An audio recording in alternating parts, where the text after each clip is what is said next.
stopping tax cheats, by clamping down on tax avoidance.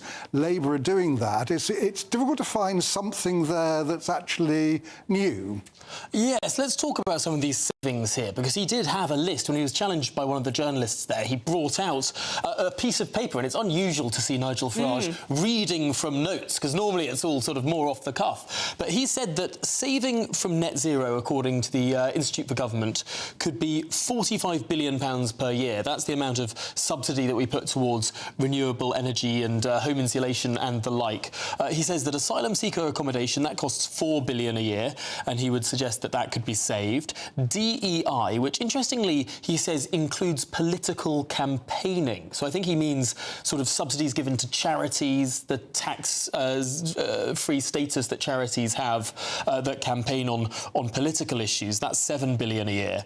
And then he says all quangos he'd want to cut by 5%, and he says that would save £65 billion over 5 years. I mean, all quangos, quite a lot of the government is delivered through quangos. I mean, technically NHS England is a quango. I mean, is that a 5% cut to the amount that we spend on the NHS? So, I mean, you can't get rid of all quangos. I mean, quangos are essential to keep the whole process of running the country going.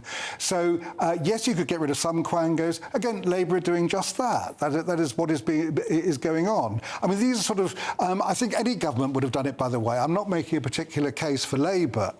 I just think the business of government says you will do this, this and this. So what we've got to look at is the stuff that Nigel Farage comes up, which is actually new, which is going in a completely different direction. I think that the particulars also of... It's all very well and easy to say we're spending £45 billion per year on net zero, but then drilling down into what that actually means, it's not just about ending subsidies, it's about changing the long-term contracts that we have for energy infrastructure and indeed integration. I'm not sure that could even be wound up in a 5-year term, let alone the fact that some of this net zero spending is, of course, for people to insulate their homes. Would a reform government remove that subsidy? I mean, big questions there. Yeah, there are big questions, and the other one that comes along with that is about economic growth.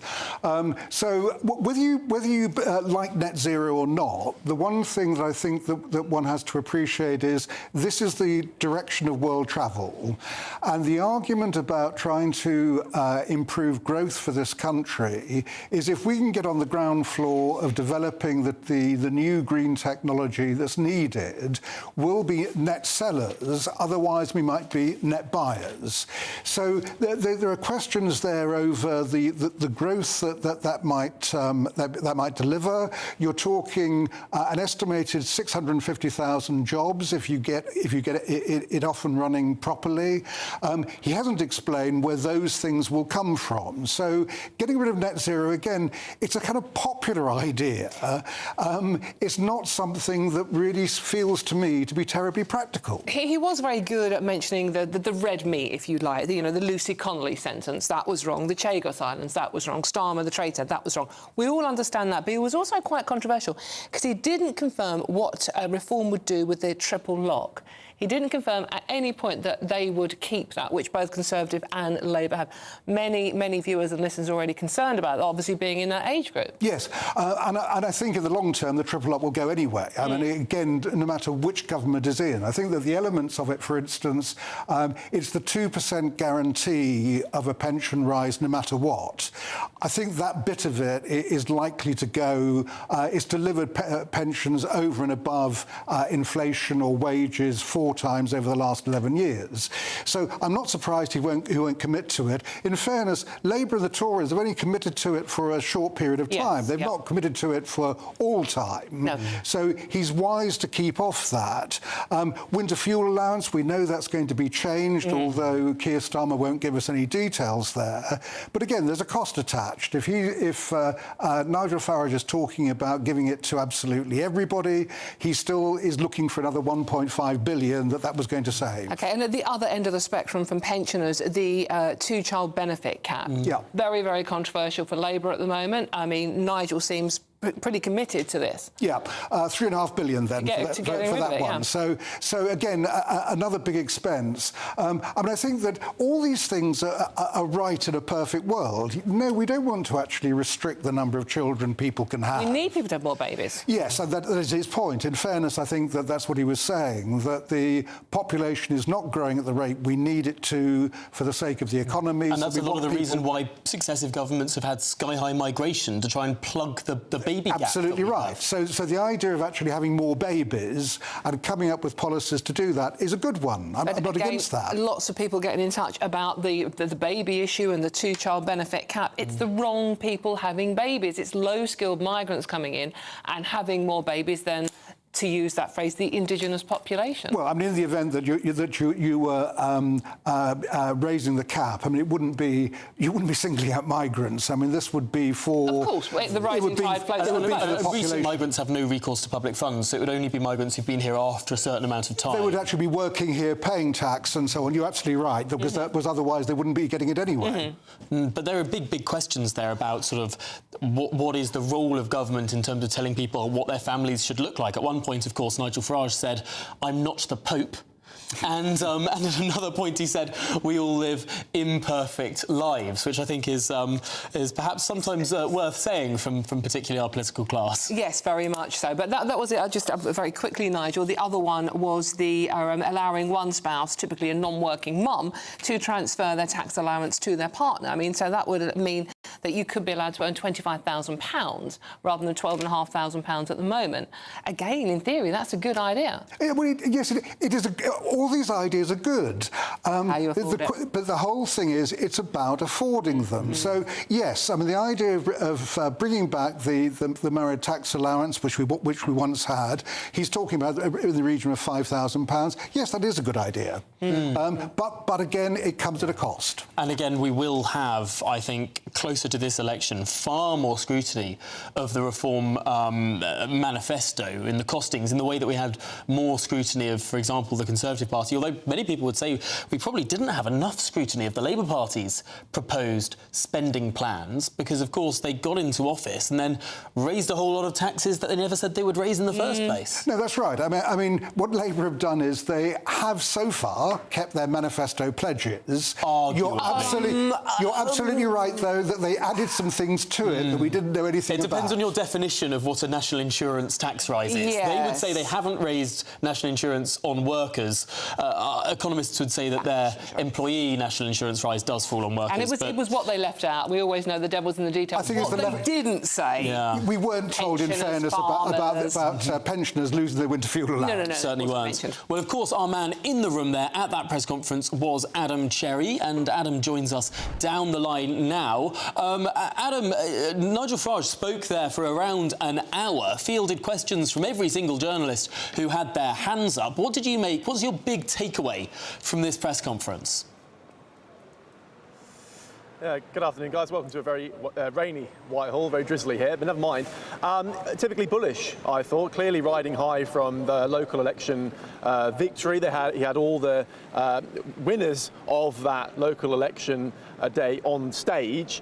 And so I asked specifically about the well-trailed announcements today on the two-child benefit cap and this new tax-free, or this tax allowance, which was also introduced today. I asked about the detail of that. So this is what Nigel Farage had to say to me earlier this afternoon. Take a listen.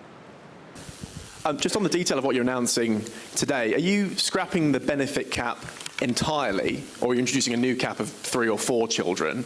And then on the shared family tax allowance, are you putting a figure on that today, or is it just sort of in principle? Yeah, it'll be up to a £5,000 transferable allowance, all right, which would help, say one of the parents wanted to spend a bit more time at home in the first 18 months, 2 years of a child's life. Those allowances could be transferred. It would give people more options and greater flexibility. We're not putting a cap on the number of children. I want to re-emphasise, this is not for people to arrive in Britain from overseas and have lots and lots of kids. It's designed to help hard-working, though slightly low-paid British workers. Final question. Last. Scrapping the two-child benefit cap entirely and introducing that £5,000 allowance between married couples. As you said earlier, there's still a question over the winter, not the winter fuel allowance, but the triple lock on pensions. Sort of dodging that question, saying we're not willing to look at that just yet. So that's an open debate as of now, and slightly different approach to the other two parties, the Conservatives and the Labour Party. And elsewhere, the typical sort of Nigel Farage bravado, opposing the Chagos deal, saying that that Keir Starmer doesn't believe in anything. But also, admittedly, he's going to have to take a massive cleaver to Whitehall spending in order to pay for all this. Like you guys have been saying, this is a huge sum. Not just the two policies detailed there, but of course the raising of the personal allowance to £20,000, and even then other tax measures put in place in the last general election in their not manifesto, but they called it a contract with the people. Do those measures still stand? Sorry, I just have to say I've got someone talking in my ear a little bit. If they can just let me carry on. I'm almost done. There are still some unanswered questions here. He didn't answer all of them today, so there's still, looking forward, much more to be done. Excellent stuff. Well, Adam Cherry, thanks indeed for being there at that press conference for us. It does seem that even though Nigel Farage took last week off on holiday, he's back with aplomb when all the other politicians are away on holiday. Perhaps it was that slight inversing of where people were to make the biggest impact. I think you can say many things about Nigel Farage, but I think he's very, very far from a stupid man, and that was no accident. Away that week, back this week, hitting the ground running, making this big speech, and there's no one's come back at him because they're all in recess. So. Absolutely. No, it's well, Adam Cherry, thanks indeed for being there for us. There's so much more to cover on today's programme, so much more to digest from that Reform Party press conference, and we will be back with more analysis and more detail from this big, perhaps most seismic policy announcement from the Reform Party so far. But also today, of course, we're live in Liverpool, where the city is reeling after a shocking incident left dozens injured during that victory parade yesterday evening. So we'll be there in just a few moments' time, but first, it's the news with Sophia Hill.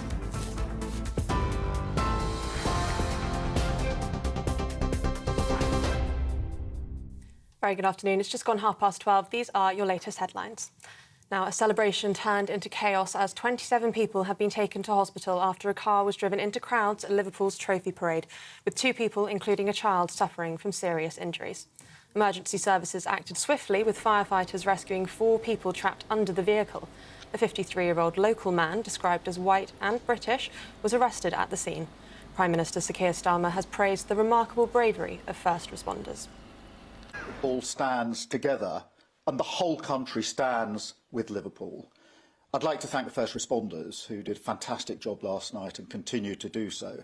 There's now an ongoing investigation. I'm being kept updated, talking frequently to the Mayor, Steve Rotherham. But as I say, my thoughts and the thoughts of the whole country will be with everybody in Liverpool today. Leader of Liverpool City Council, Liam Robinson, speaking this morning, urged for the public support for the police. So we fully support the approach that the police have taken in giving the right levels of information that they can at the right time. But equally, that's why not just the City Council, but all of us as citizens have got to support Merseyside Police in their detailed investigations. So that's why I would appeal again, any information anybody has, please share it with Merseyside Police. Please don't speculate on social media. Tommy Robinson has been released from jail early this morning, 4 months early. Stephen Yaxley was originally jailed for 18 months for contempt of court after multiple breaches of an injunction in 2021, but he has reportedly showed a change in attitude. However, last week, Robinson was charged with harassment causing fear of violence against 2 men in August last year. He will now appear at Westminster Magistrates Court on the 5th of June. British sanctions imposed on Russia have hampered Putin's efforts to maintain his fleet of nuclear-powered icebreakers in the Arctic. A floating repair dock destined for Russian service along the Northern Sea Route has been stranded in the Mediterranean after the tugboat meant to tow it was hit with sanctions earlier this month. During visits to Norway and Iceland, the Foreign Secretary will look at the measures being taken to counter Russia's actions in the region. The UK is also exploring the use of artificial intelligence to detect hostile state activity in the Arctic. That's part of a joint scheme with Iceland. And King Charles will make history in Canada today, becoming the first monarch in nearly 50 years to open Parliament with a speech from the throne. Visiting at Canadian Prime Minister Mark Carney's request, the King's address comes amid rising tensions with the US as President Trump renews talk of annexing Canada. Carney has called the visit a historic honour and a clear show of sovereignty.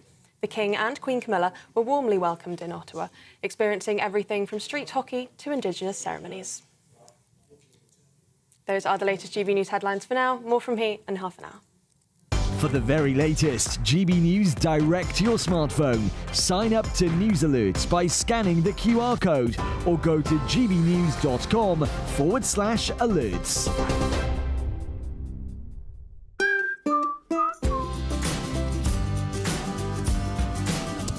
My Claim Group sponsors the GB News Finance Report.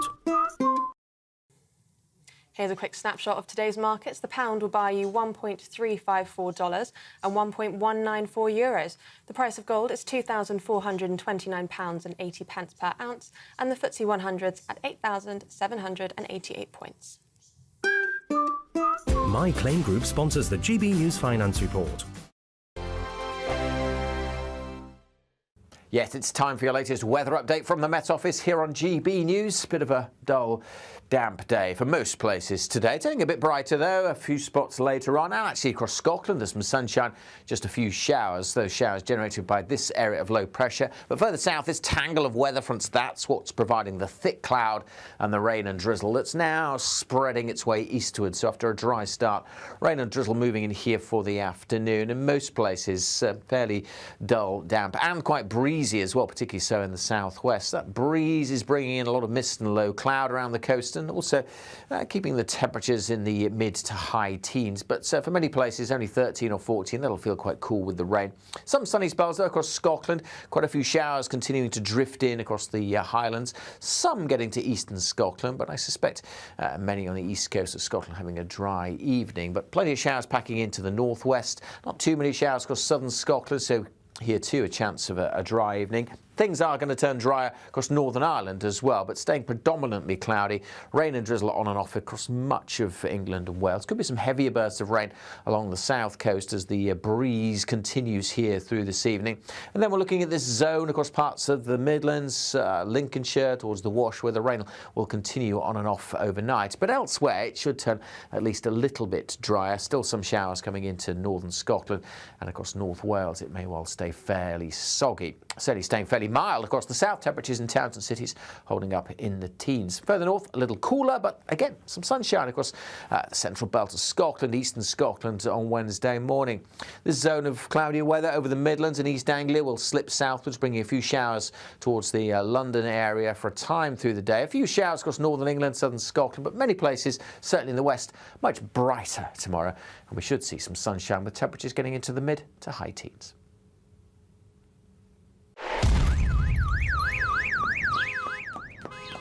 Crash Law 24 sponsors GB News Traffic and Travel Report. Good afternoon, this is the latest AI travel news from gbnews.com. The A9 at Daviot has southbound restrictions due to a road traffic collision, urging caution and anticipating delays. Maintenance on the M4 westbound at junction 48 Hendy has led to a complete road closure, with diversions in place.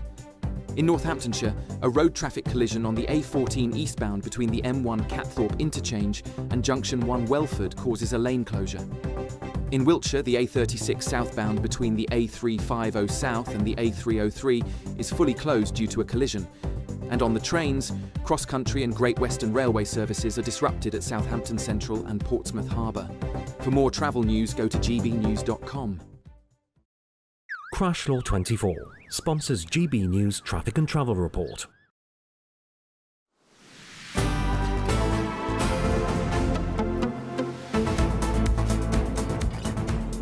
Good afternoon, Britain. It's coming up to 20 to 1. And the Prime Minister, Sir Keir Starmer, has praised the remarkable bravery of first responders following the horror in Liverpool, where a car was driven into crowds at Liverpool's trophy parade yesterday evening. All stands together and the whole country stands with Liverpool. I'd like to thank the first responders who did a fantastic job last night and continue to do so. There's now an ongoing investigation. I'm being kept updated, talking frequently to the Mayor, Steve Rotherham. But as I say, my thoughts and the thoughts of the whole country will be with everybody in Liverpool today. Yeah, as we now know, 50 people have been injured, with 2 people, including a child, suffering from serious injuries, and a 53-year-old British man has been arrested.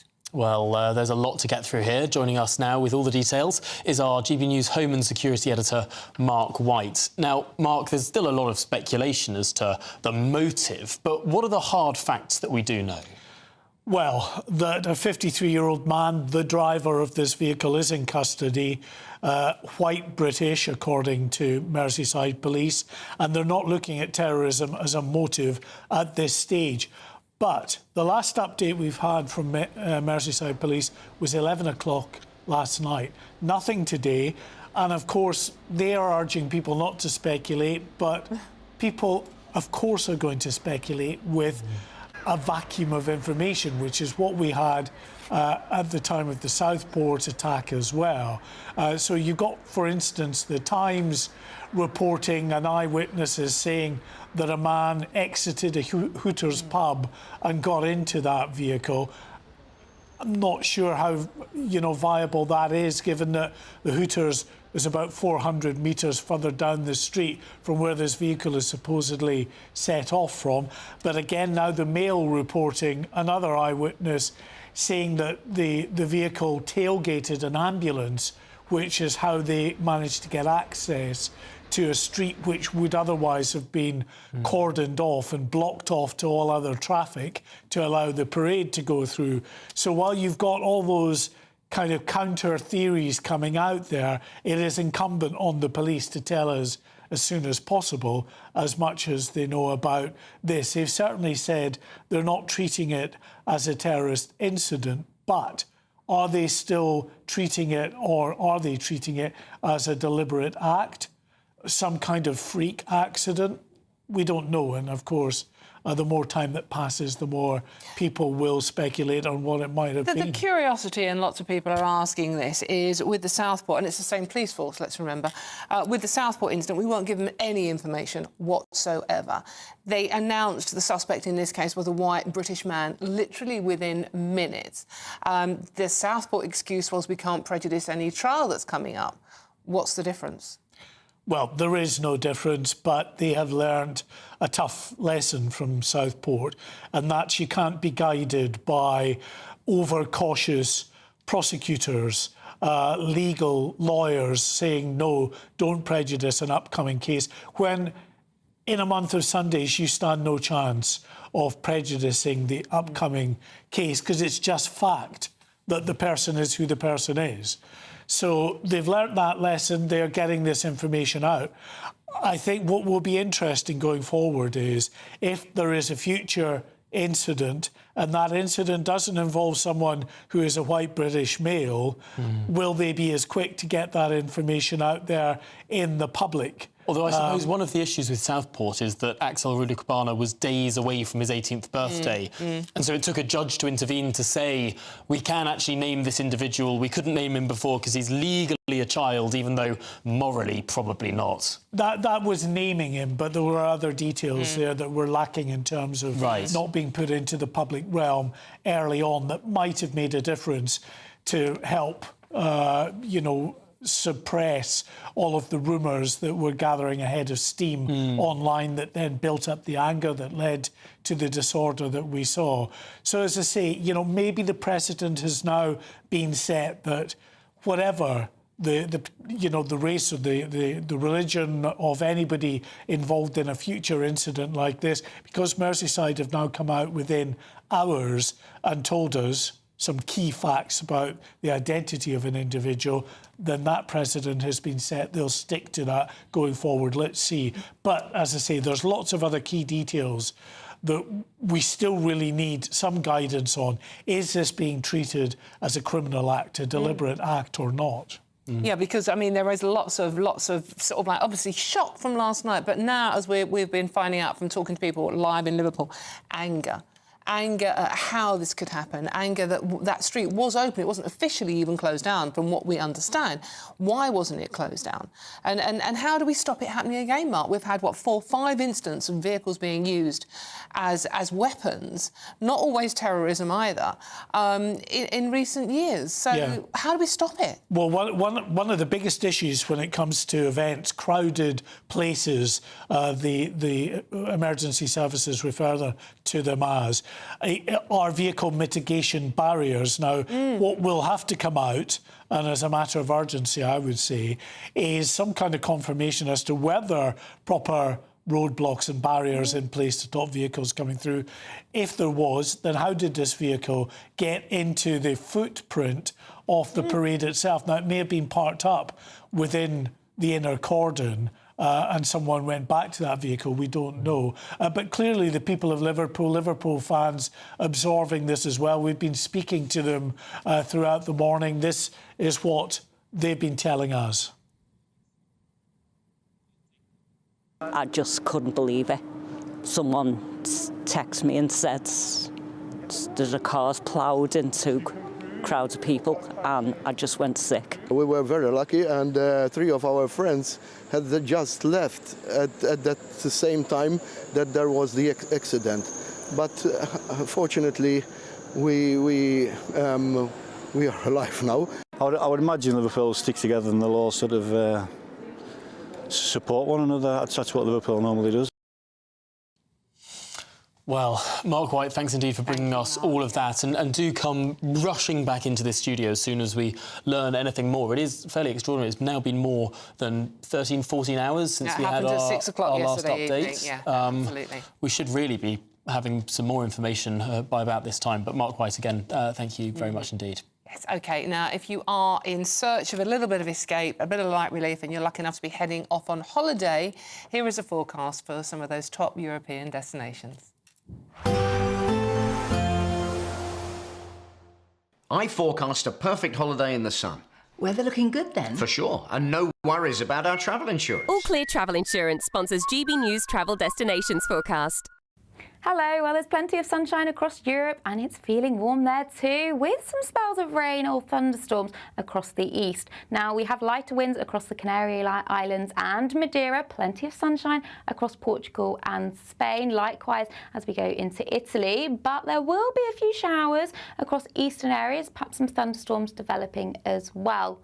Plenty of sunshine then on offer through the rest of the week and temperatures rising nicely, highs of 30. Bye-bye. All Clear Travel Insurance sponsors GB News Travel Destinations Forecast. Well... Okay.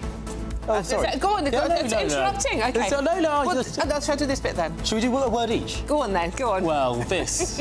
It's Good Afternoon Britain on GB News, and there's loads more coming up on today's show. Could a ban on disposable vapes send 200,000 Brits back to smoking? A new report warns of a surprising consequence. We'll be speaking to a critic of the government's policy after the break.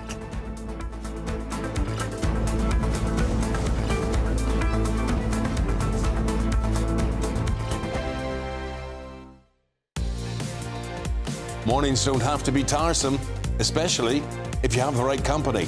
Wake up to news as it happens, opinion and debate, and of course, a little bit of entertainment too.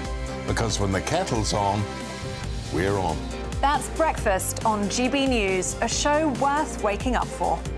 Every morning from 6 a.m. Only on the People's Channel, Britain's news channel. We'll spread the news, you spread the word. Headliners on GB News 11 p.m. every night. It's got 3 top comedians going through the next day's newspapers so you don't have to read them, which is great. That's a good point. He's lying. Maybe he's not lying. That's Headliners every night from 11 p.m. and 5 a.m. as well on GB News, Britain's news channel. Westminster's full of talk, but out here, it's the real world. Am I allowed to talk then? No, that's it. This is where it matters, real people and real lives. That's what politics is all about. In fact, has Trump made a good start? No. Straight answers, no spin, and just a couple of pints. How many fingers have I ever got up? About 10. So join me for Lee Anderson's Real World every Friday at 7 p.m. only on GB News. The People's Channel, Britain's news channel. From the school run to the home run, watch a new show for all of Britain. So he can say whatever he wants. A straight-talking show where all voices are heard. And, you know, when are we going to stop talking about smashing the gangs and actually do it? With the stories that matter from every part of our country. There's a bit of a crash landing there for your Chancellor. Bold, fearless and standing up for you. That's me, Martin Daubney, 3 p.m. till 6 p.m, weekdays, here only on GB News. The People's Channel, Britain's news channel. Nigel is back. Good evening. Unfiltered. Are these proposals bold enough? Uncompromising. Will it bring growth? Unmissable. We as a country are brilliant. Nigel Farage returns next Tuesday from 7 p.m. only on GB News, the People's Channel, Britain's news channel. We're proud to be GB News, the People's Channel, and as you know, we always love to hear your views. Now, there's a new way of getting in touch with us at gbnews.com/your say. By commenting, you can be part of a live conversation and join our GB News community. You can even talk to me, Bev Turner, or any of the members of the GB News family. Hi, I'm Michelle Dewberry, and my show is your opportunity to cut through all the noise and dive in headfirst to some robust debates. Ideas clash. Situation, no, because the failure is you're deliberately avoiding my point. Nothing's held back. And if you think this is the end of it, wait for more. And we do not shy away from the difficult stuff. Sometimes I want to shake people and say, if only you understood. So join me on Jubes & Co. weeknights at 6 p.m, only on GB News, Britain's news channel.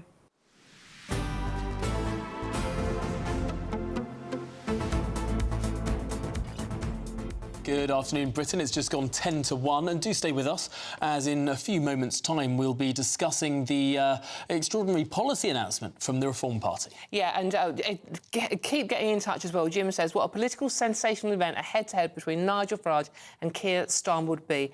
No subject restrictions, no holds barred. Questions put by GB viewers. Bring it on. Nigel would annihilate him.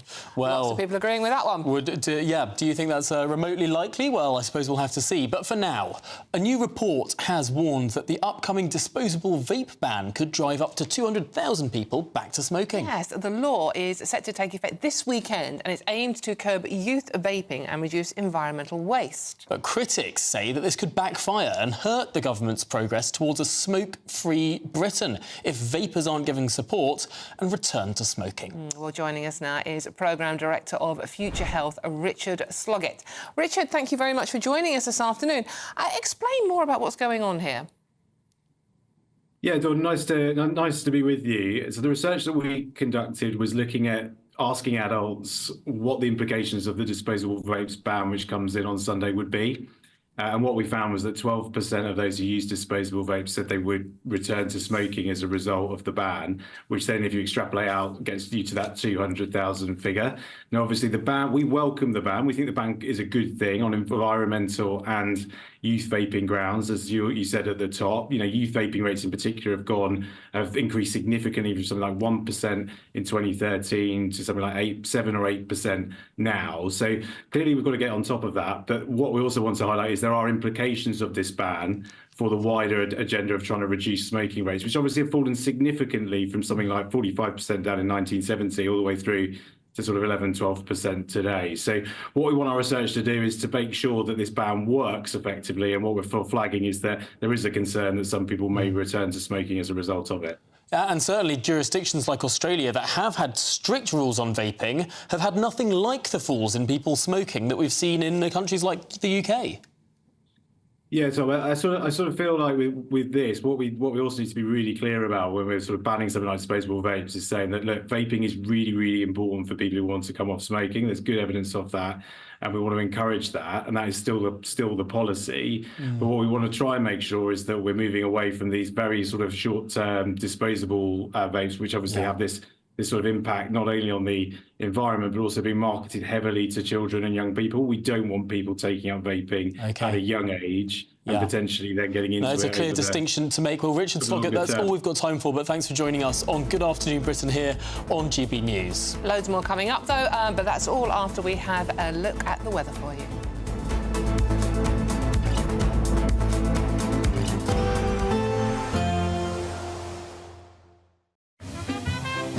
Heavy showers first thing will be followed by a warm, cosy day. Boxed boilers, sponsors of weather on GB News.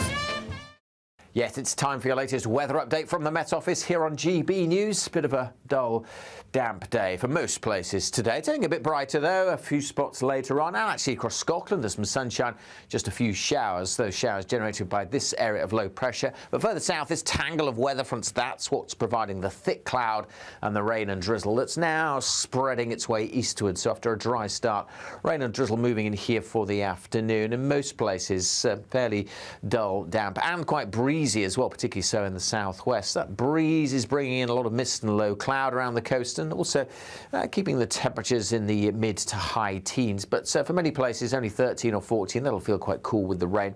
Some sunny spells though across Scotland. Quite a few showers continuing to drift in across the Highlands. Some getting to eastern Scotland, but I suspect many on the east coast of Scotland having a dry evening. But plenty of showers packing into the northwest. Not too many showers across southern Scotland, so here too a chance of a dry evening. Things are going to turn drier across Northern Ireland as well, but staying predominantly cloudy. Rain and drizzle on and off across much of England and Wales. Could be some heavier bursts of rain along the south coast as the breeze continues here through this evening.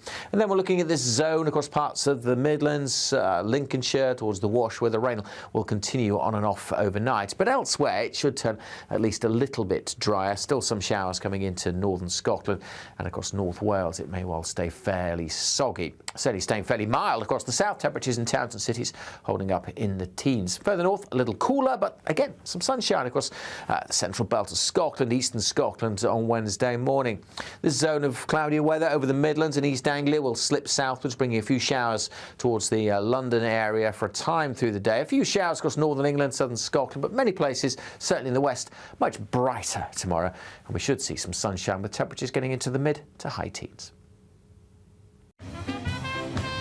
There will be a light breeze in the morning, leading to a warm front. Boxed heat pumps, sponsors of weather on GB News.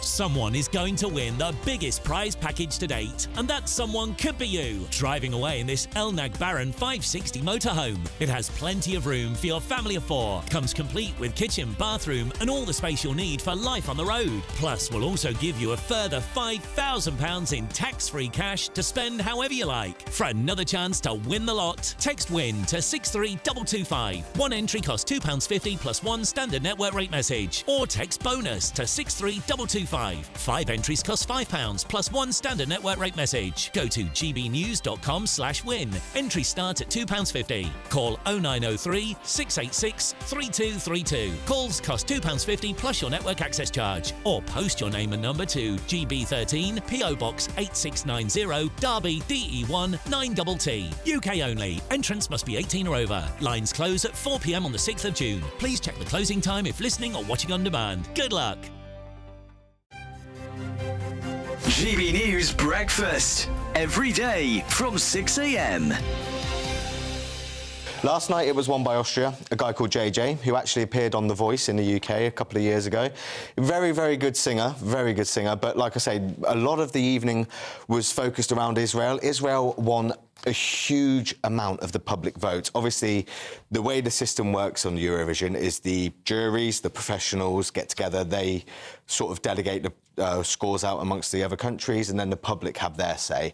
Israel were middling in the leaderboard before the public vote, and they shot to the top, and they were right at the top, right to the end. And Austria just picked them at the final moment. But there was a lot of controversy last night that didn't quite make it onto screens about Israel as well. We had 3 protesters that were detained for trying to burst onto the stage during Israel's performance. Obviously, you know, I don't need to delve into the political issues that surround that. The thing with these idiots from Youth Action, I think it's a 27-year-old and a 22-year-old. Have we got a clip of this? Can we show that? Yes.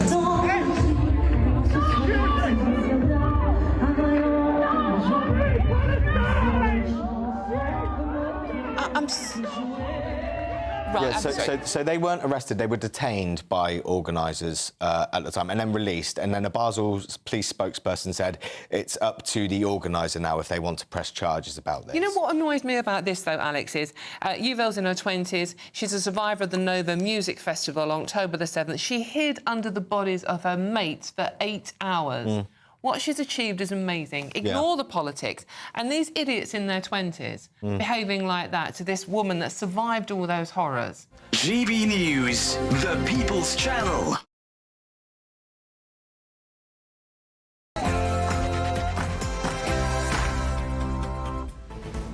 Hello, good afternoon. It is indeed 1 o'clock on Tuesday, the 27th of May, and this is Tom Harwood and Dawn Neeson with you.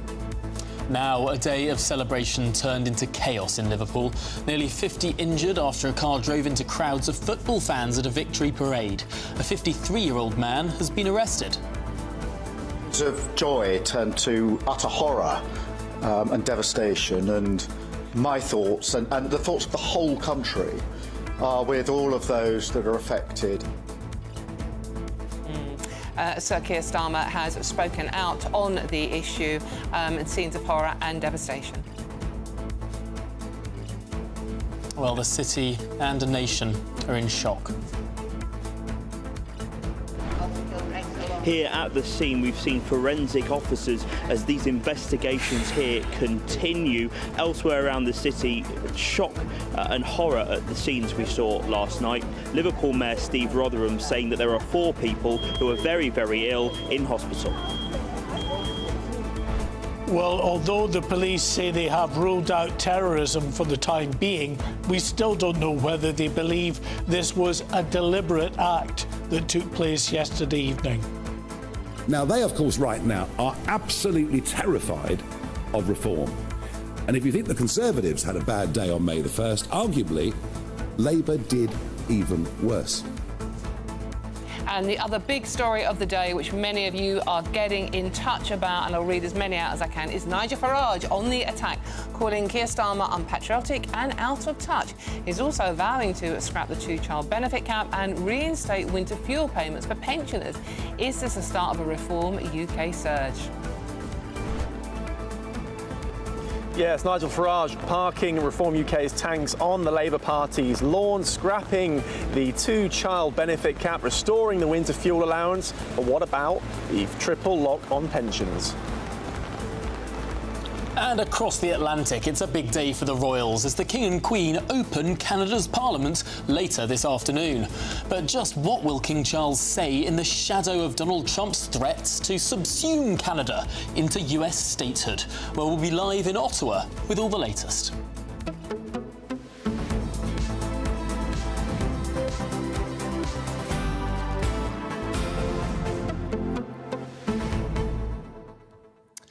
Well, of course, we'll be covering all of that and more, but it was a big intervention from Nigel Farage, the man across the pollsters who is leading in the polls at the moment. The bookies say he could be the next Prime Minister. But what did you think about his big policy announcements on pensioners and on benefits? Lots and lots of you are getting in touch. Please do keep them coming in, because this show is all about you and your views.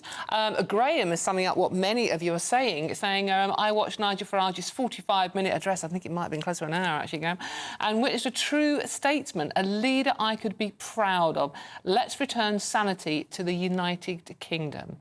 So, and lots of support in the room for Nigel Farage. Ben says an excellent speech from Nigel Farage. He is definitely a future PM in waiting. It is interesting, though. Lots of people will be digging into the details of where the party says it can find savings, whether it's net zero, asylum hotels, the DEI agenda or quangos across the board. There are some who are already suggesting that the sums might be a little, to use the words of Nigel Farage, optimistic. However, like that never applies to any other party, by the way. I mean, we have, Nigel hasn't used the phrase black hole yet. Not yet, but, no. I mean, he has got 4 years. But the one policy that lots of people are liking out there is when Nigel Farage was asked about the boat people coming across, the illegal migrants, and will you be happy for them to be intense? And he said very firmly, they won't be intense because they won't be here in the first place. That went down incredibly well. It did, but we haven't yet seen... I mean, he keeps referencing Tony Abbott in Australia. We haven't yet seen what the policy is. I mean, will Reform UK dump migrants back in France? Yeah, how's that going to work? I mean, I don't think you can do that, can you? Australia could do it with far poorer islands than them because they couldn't really do anything against Australia. The problem is we don't have a very poor country opposite the English Channel. We have another G7 partner and a member of the UN Security Council. I mean, there could be profound repercussions for us if we dump people on France, which then raises the question of where do we put people? And then you get into the arguments about Albania or Rwanda or Kosovo or any of these safe third countries, and that's the quagmire that other politicians have found themselves in. Any case, gbnews.com/your say and let us know what you're thinking. But first, let's get the news headlines with Sophia Hill.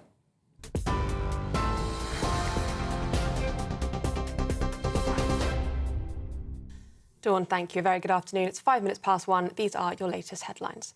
The top story, a celebration turned into chaos as 27 people have been taken to hospital after a car was driven into crowds at Liverpool's Trophy Parade, with 2 people, including a child, suffering from serious injuries. Emergency services acted swiftly, with firefighters rescuing 4 people trapped under the vehicle. A 53-year-old local man, described as white and British, was arrested at the scene. Prime Minister Sir Keir Starmer has praised the remarkable bravery of first responders. Liverpool stands together and the whole country stands with Liverpool.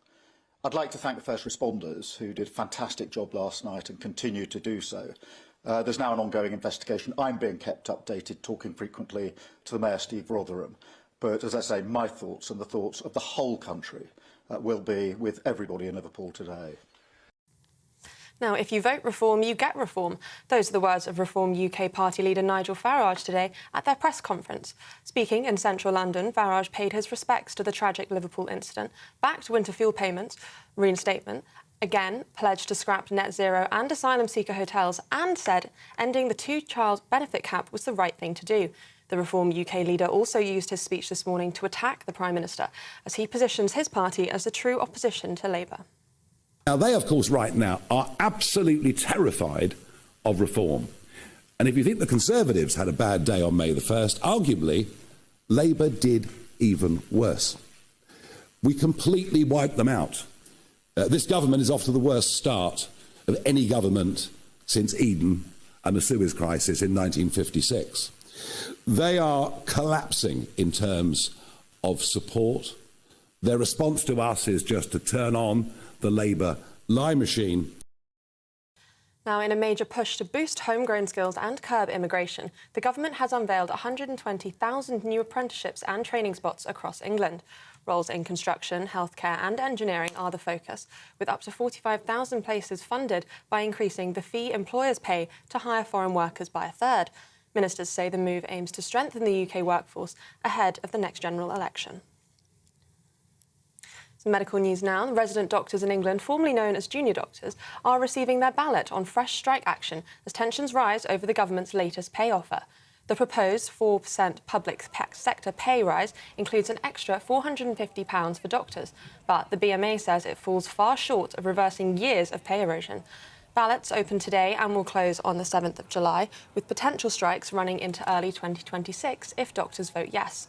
Union leaders do say that the door remains open for talks. And President Donald Trump's global trade tariffs are reshaping travel trends, with holidaymakers seemingly shunning trips to the US. According to hotel search site Trivago, the countries hit hardest by the tariffs are limiting travel due to economic uncertainty. This includes Germany, who's got the largest economy in Europe. Meanwhile, the UK and US travellers are increasingly choosing to staycation amid their financial worries, and the demand for UK domestic travel is up by 25% this summer. And finally, King Charles will make history in Canada today, becoming the first monarch in nearly 50 years to open Parliament with the speech from the throne.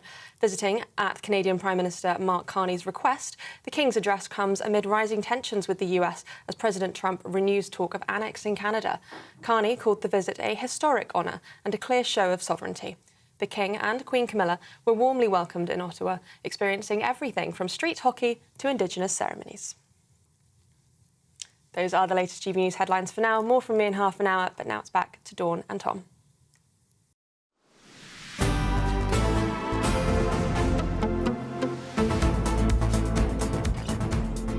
A very good afternoon, Britain, to you. It's 9 minutes past 1. Now, Nigel Farage has accused Sir Keir Starmer of being one of the most unpatriotic Prime Ministers in our history. This as Labour bite back, calling Mr Farage a self-serving politician. Earlier, the Reform leader held a press conference putting more pressure on Labour, saying the party has collapsed. Now, they, of course, right now are absolutely terrified of reform.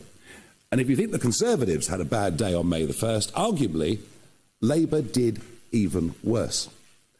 We completely wiped them out.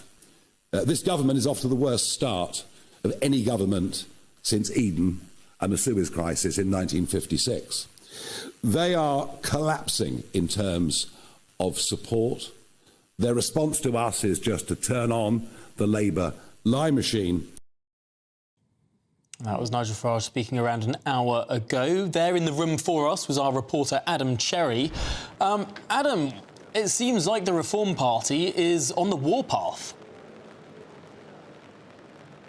Yeah, a real tanks on lawn moment, I thought. It seemed, so we had all the policy announcements that we expected, but this was a very long speech, and it felt like a victory lap after the local elections as well. You had council leaders, newly elected council leaders, the two new mayors, and Sarah Poach, the new MP, sitting on stage deliberately, I think a kind of visual representation of their growing strength.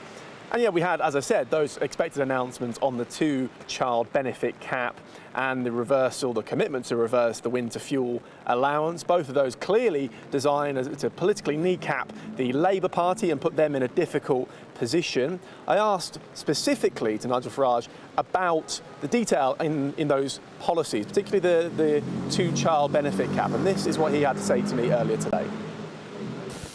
Just on the detail of what you're announcing today, are you scrapping the benefit cap entirely, or are you introducing a new cap of 3 or 4 children? And then on the shared family tax allowance, are you putting a figure on that today, or is it just sort of in principle? Yeah, it'll be up to a £5,000 transferable allowance, all right, which would help, say one of the parents wanted to spend a bit more time at home in the first 18 months, 2 years of a child's life. Those allowances could be transferred. It would give people more options and greater flexibility. We're not putting a cap on the number of children. I want to re-emphasise, this is not for people who arrive in Britain from overseas and have lots and lots of kids. It's designed to help hard-working, though slightly low-paid British workers. So the objective there is to, quote, in his words, support working people, claiming that Reform is the party of working people now, not the Labour Party. Now, interestingly, on that topic, on pensioners, he was also asked, will he retain the triple lock on pensions? And he didn't give an answer on that. He said they're looking at it, essentially, but wouldn't confirm either way, which is a distinction from the other two parties. Of course, the other question is, how are you going to pay for all this? And he did come prepared, I suppose, a little bit with that. He had a list of cuts he's prepared to make, the main one being net zero, introducing the UK Doge unit to take an axe to Whitehall waste and spending, DEI, quangos. Of course, there is still a real open debate on whether that will go far enough, given you've got the winter fuel allowance, the lifting of the two-child benefit cap, the raising of the personal allowance threshold all the way to £20,000. That is very, very expensive. And will those savings proposed today go far enough? The ways Nigel is hoping to save money to pay for all this is by stopping the migrants. When he was asked whether he would be happy to see them in tents, he said no, because there won't be any tents, because there won't be any illegal migrants. That has gone down incredibly well on social media.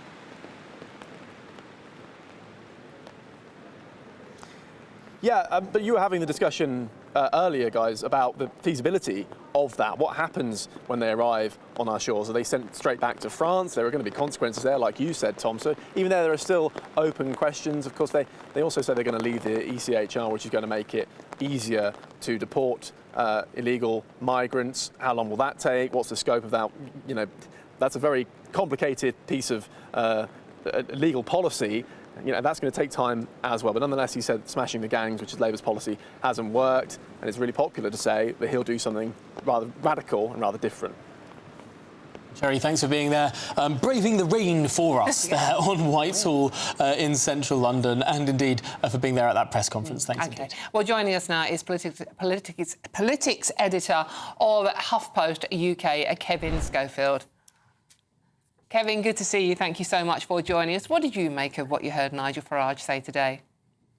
Yeah, I mean, it was a kind of classic Nigel Farage speech. You know, he's a very impressive political communicator. We all know that. You know, he speaks without notes, which I think is to be encouraged. I think that's always a good sign in a politician. It makes you think that they actually believe what they're saying. They're not just reading out what someone else has written for them. He made a rather plausible case for what he wants to do. However, I think the real questions, and we're already seeing responses coming in from other parties, the real question is, how is he going to pay for policies like lifting the two-child benefit cap, reinstating winter fuel, raising the tax threshold for allowances to £20,000. You know, he talked about getting rid of net zero, getting rid of DEI policies, that type of thing, getting rid of waste. I mean, we've heard all this before from other political party leaders as well, not the net zero stuff, but getting rid of the waste. And it's never quite ever transpired that way. So I'm always a little bit suspicious when politicians make big spending commitments and a little bit vague on the detail as to how they're going to pay for it. So the proof of the pudding will be in the eating as far as that is concerned. But as far as Nigel Farage is concerned, I'm guessing he's probably thinking, job done. He set out some policies, he'll grab a few headlines, and now it's up to the other parties to respond. Yeah, I was looking this morning at what sort of Doge in the United States has actually managed to do over the course of the last 9 months or so. They've shaved just over 2% off the federal budget in terms of spending. I'm not even close to the 5% savings that Reform UK want to make in Quangos. And now Elon Musk is sort of stepping back from that operation because they asked to make cuts to sort of social security and other elements that the Cabinet Secretary said, no, don't do that. And if you look around the world, so the only leader who's actually managed to make a serious dent in spending, it's Javier Milei down in Argentina, and the biggest single thing he cut was pensions. So, I mean, when you look at the bureaucratic state and everything that there is there to cut, I'm not entirely sure that we do actually spend all that much money on DEI programmes as things stand. And it might be that if Nigel Farage wants to make genuine savings, the people that he will be hitting would be the people that he is trying to help today. Yeah, I mean, it's always much easier said than done, isn't it? You're right, Donald Trump and Elon Musk, you know, talked a good game before they were elected, before Trump was elected, about how much they were going to slash, as if it was, you know, as easy as turning a light on and off. Clearly, as you say, Tom, once reality kicks in, you're having to actually make those cuts. It's much more difficult. Now, you talk about pensioners. Now, I thought the most interesting thing in the whole press conference was when he refused to commit to the triple lock. He was asked, you know, would that form part of Reform's manifesto come the next general election? And he said, well, let's just wait and see. Now, I think that's quite honest, quite refreshingly honest, because up until now, every party, pretty much, Kemi Badenoch has sort of gone there, but not quite, has basically said, yeah, we support the triple lock. Now, speak to anyone in Westminster and they will tell you, off the record, the triple lock one day will have to go because it's unsustainable and unaffordable. So it would be very interesting indeed to see, come the next general election, if Nigel Farage really wanted to stand on a platform of doing away with the triple lock, because as we know, the pensioner lobby is a very vocal lobby. We've seen that over winter fuel allowances, and they also vote. So it would be quite a brave move, I think, to jump alone. Kevin, is it beyond the realms of political possibility for these parties to sort of make a truce with one another, saying, I won't attack you on the triple lock if you don't attack me on the triple? Could there be some sort of concordat between Reform, Labour, the Conservatives, probably not the Lib Dems, let's be honest, but I mean, is that necessary? Is that a wild flight of fancy? I mean, it would be nice to think so, but I think the politics, as you know, Tom, the politics of it are so it's so tempting for politicians to just leap in there. If someone else says, "Oh, we won't keep the triple lock," they'll be accused of betraying pensioners. I think, and there's so little trust really between Reform, Labour, and the Conservatives. The idea that they could do some sort of backroom deal to just all stand on the same policy platform when it comes to the triple lock. I find that quite hard to believe. Kevin, just finally and very, very quickly, given the amount of egos involved, that is a flight of fancy. That's never going to happen. But Starmer has... Farage has challenged Starmer to a head-to-head in a working men's club. Who's the winner? Well, I can tell you right now, Keir Starmer will not agree to that. Answer the question. Well, you know, the thing, one point I actually made earlier, what Nigel Farage talked about was mining communities. Now, in mining communities, Margaret Thatcher is not very popular.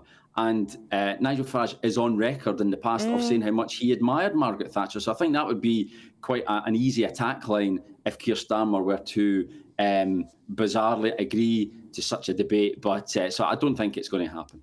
Oh, shame. That'd be fun, though. Kevin Schofield, politics editor. I can't say politics this morning. Politics editor of HuffPost. Thank you so much, very much, Kevin. I've lost the ability to say the word politics. I've said it so many times this morning. Well, you have done a marathon shift this morning and this afternoon on GB News. But very sadly, Dawn, you'll be leaving after this next advert break. Yes, yeah, your lovely regular partner will be back. Absolutely. Emily Carver will be back here in this studio, so if that's not something to wait around for, I'm not sure what is. But in the meantime, it's our biggest Great British giveaway to date. Your chance to drive away with a brand new motorhome worth over £67,000. Here's all the details you'll need. Someone is going to win the biggest prize package to date, and that someone could be you, driving away in this Elnag Baron 560 motorhome. It has plenty of room for your family of 4, comes complete with kitchen, bathroom and all the space you'll need for life on the road. Plus, we'll also give you a further £5,000 in tax-free cash to spend however you like. For another chance to win the lot, text WIN to 63225. One entry costs £2.50 plus one standard network rate message, or text BONUS to 63225. 5 entries cost £5 plus one standard network rate message. Go to gbnews.com/win. Entry start at £2.50. Call 0903 686 3232. Calls cost £2.50 plus your network access charge. Or post your name and number to GB13 PO Box 8690 Derby DE1 9TT. UK only. Entrance must be 18 or over. Lines close at 4 p.m. on the 6th of June. Please check the closing time if listening or watching on demand. Good luck. Oh, good luck indeed. What could you do with that, eh? OK, well, this is Good Afternoon Britain on GB News. There's loads more coming up on today's programme. Yes, we'll debate whether increasing benefits will indeed encourage people to have more children, as Nigel Farage suggested this morning. But are they going to be the right babies? Plus, we're live in Canada as the King prepares to open the Canadian Parliament. We'll see you very, very shortly.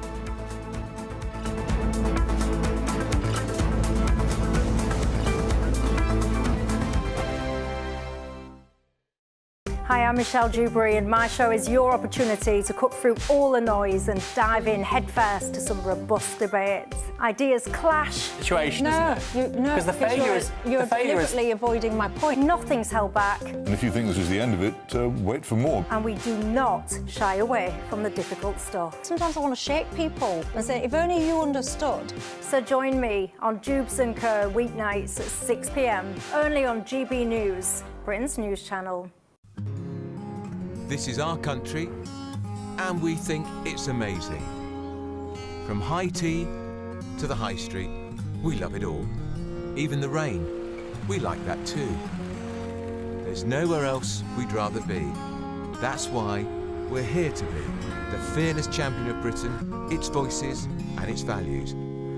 Because we are GB News, the People's Channel, Britain's news channel. From the school run to the home run, watch a new show for all of Britain. So he can say whatever he wants. A straight-talking show where all voices are heard.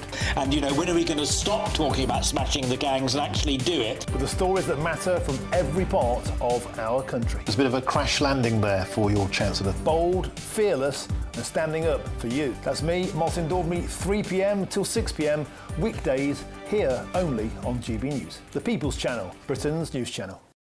Westminster's full of talk, but out here, it's the real world. Am I allowed to talk now? No, that's it. This is where it matters, real people and real lives. That's what politics is all about. In fact, has Trump made a good start? No. Straight answers, no spin, and just a couple of pints. How many fingers have I got up? About 10. So join me for Lee Anderson's Real World every Friday at 7 p.m. only on GB News. The People's Channel, Britain's news channel. Nigel is back. Good evening. Unfiltered. Are these proposals bold enough? Uncompromising. Will it bring growth? Unmissable. We as a country are brilliant. Nigel Farage returns next Tuesday from 7 p.m. only on GB News, the People's Channel, Britain's news channel. No matter the state it's in, this is our nation. Join me, Jacob Rees-Mogg, for a genuine, honest discussion on where we have been, where we are going, and where we are with the people who set the direction. That's State of the Nation every Monday and Tuesday at 8 o'clock, only on GB News, the People's Channel. Join me, Nana Okoye, for an informative, interactive news programme with a difference. It's fun. No, he didn't say that, Dave. I'm so surprised. I think there's an element of truth to that. Join me from 3 p.m. every weekend, only on GB News, Britain's news channel.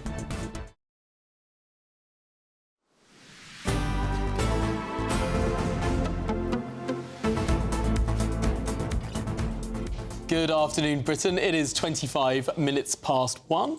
And Dawn, I'm going. You know what? I've actually, every time we've been talking about Nigel Farage and what you know, the triple lock on pensions, I've had enough of the way you look at me. he literally goes, and pensioners might be suffering. So I'm sorry. Well, the reason you're off, Dawn, isn't because we don't love you, because we do, but it's because Emily Carver has now joined us in the studio. Oh yeah, come in to rudely boot me out of the studio. But talking of Nigel Farage, you are doing your bit by having more babies. Increasing. Oh yes, I'm doing what Nigel Farage would want. Yes. And that's why I haven't been here. So not having a baby, just checking things. It's not his baby, and everything is everything's A-OK. Yes, everything is A-OK. To know. Probably too much information, but there you go. Well, OK. Well, thanks indeed for joining us. And let's get on. Let's better be a lie. Well, we will move on with the programme now, because the Prime Minister, Sir Keir Starmer, has, of course, praised the remarkable bravery of the first responders following the horror in Liverpool, where a car was driven into the crowds at a trophy parade yesterday evening. All stands together, and the whole country stands with Liverpool.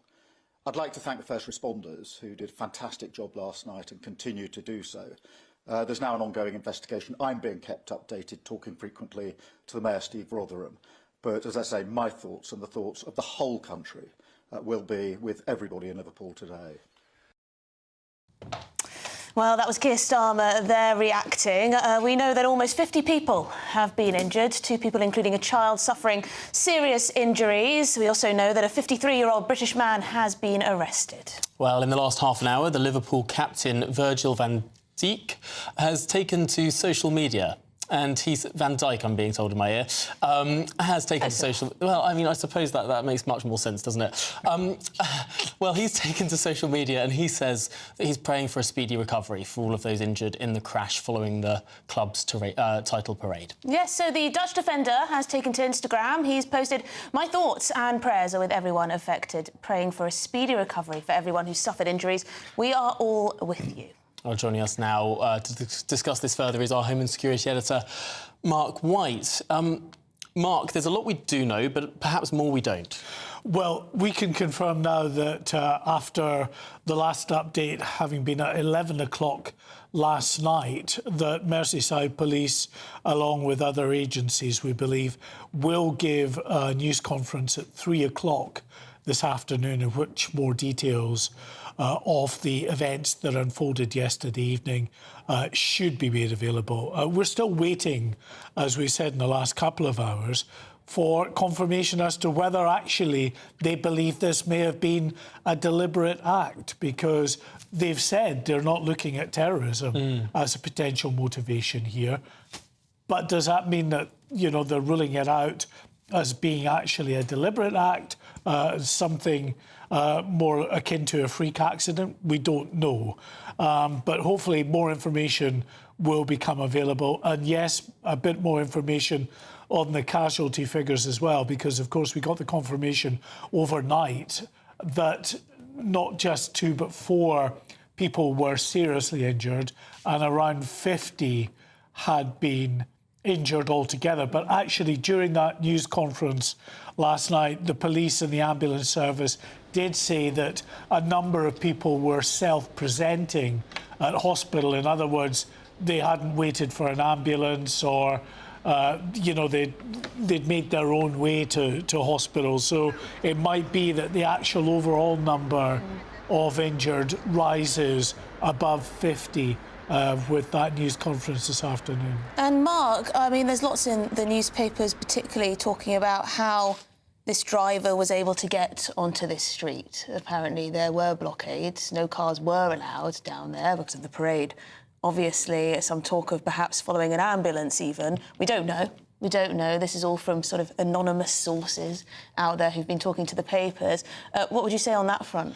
Well, I mean, that's why it's all the more important for the police to clarify at the earliest possible opportunity what really happened in terms of how this vehicle, which should not have been in the footprint of the parade in that area because it was closed off to vehicles.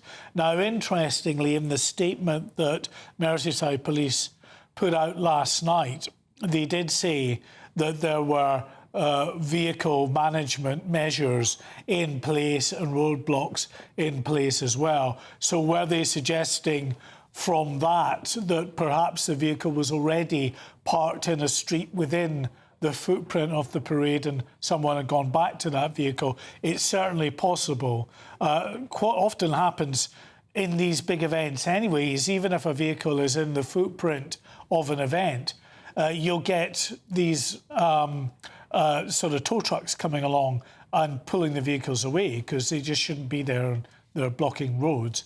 But again, the Mail is reporting reports that the vehicle may have tailgated an ambulance that got through the bollards or whatever barriers were there, and it may have been behind that ambulance at that time.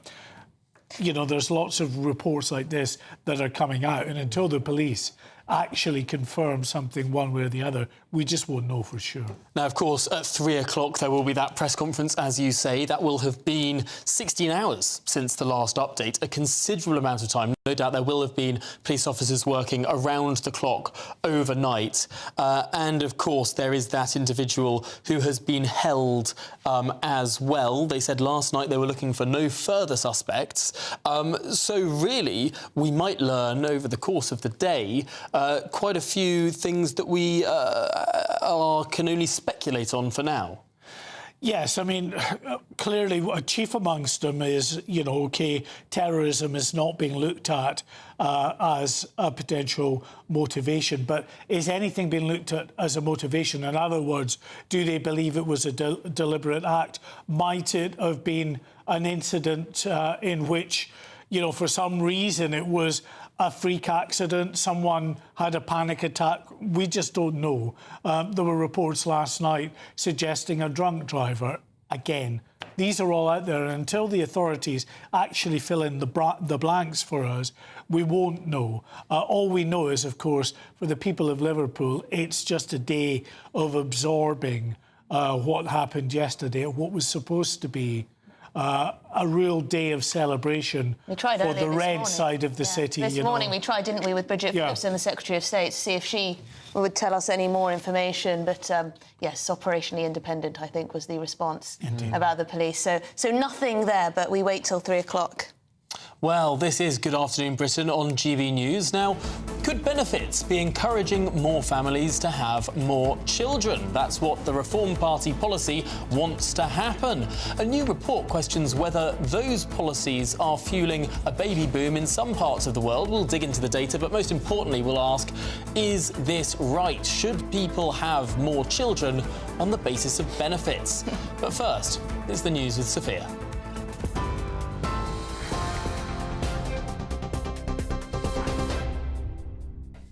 Tom, thank you. Very good afternoon. It's just gone 1:30. These are your latest headlines. Top story, a celebration turned into chaos as 27 people have been taken to hospital after a car was driven into crowds at Liverpool's trophy parade, with 2 people, including a child, suffering from serious injuries. Emergency services acted swiftly, with firefighters rescuing 4 people trapped under the vehicle. A 53-year-old local man, described as white and British, was arrested at the scene. Prime Minister Sir Keir Starmer has praised the remarkable bravery of first responders. All stands together, and the whole country stands with Liverpool. I'd like to thank the first responders who did a fantastic job last night and continue to do so. There's now an ongoing investigation. I'm being kept updated, talking frequently to the Mayor, Steve Rotherham. But as I say, my thoughts and the thoughts of the whole country will be with everybody in Liverpool today. Now, if you vote Reform, you get reform. Those are the words of Reform UK party leader Nigel Farage today at their press conference. Speaking in central London, Mr Farage paid his respects to the tragic Liverpool incident, backed winter fuel payment reinstatement, again pledged to scrap net zero and asylum seeker hotels, and said ending the 2-child benefit cap was the right thing to do. The Reform UK leader also used his speech this morning to attack the Prime Minister, as he positions his party as the true opposition to Labour. Now, they, of course, right now are absolutely terrified of reform. And if you think the Conservatives had a bad day on May the 1st, arguably, Labour did even worse. We completely wiped them out. This government is off to the worst start of any government since Eden and the Suez Crisis in 1956. They are collapsing in terms of support. Their response to us is just to turn on the Labour lie machine. And US President Donald Trump's global trade tariffs are reshaping travel trends, with holidaymakers seemingly shunning trips to the US. According to hotel search site Trivago, the countries hit hardest by the tariffs are limiting travel due to economic uncertainty. This includes Germany, with the largest economy in Europe. Meanwhile, UK and US travellers are increasingly choosing to staycation amid their financial worries, as the demand for UK domestic travel is up by 25% this summer. Those are the latest GB News headlines for now. More from me in half an hour. For the very latest GB News direct to your smartphone, sign up to news alerts by scanning the QR code or go to gbnews.com/alerts.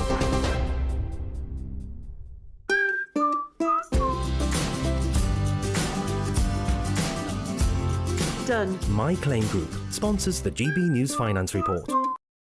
Here's a quick snapshot of today's markets. The pound will buy you $1.354 and €1.193. The price of gold is £2,432.38 per ounce, and the FTSE 100's at 8,781 points. Done. My Claim Group sponsors the GB News Finance Report. Yes, it's time for your latest weather update from the Met Office here on GB News. Bit of a dull, damp day for most places today. It's getting a bit brighter though, a few spots later on, and actually across Scotland there's some sunshine, just a few showers. Those showers generated by this area of low pressure. But further south, this tangle of weather fronts, that's what's providing the thick cloud and the rain and drizzle that's now spreading its way eastwards. So after a dry start, rain and drizzle moving in here for the afternoon. In most places, fairly dull, damp and quite breezy as well, particularly so in the southwest. That breeze is bringing in a lot of mist and low cloud around the coast, and also keeping the temperatures in the mid to high teens. But for many places, only 13 or 14. That'll feel quite cool with the rain.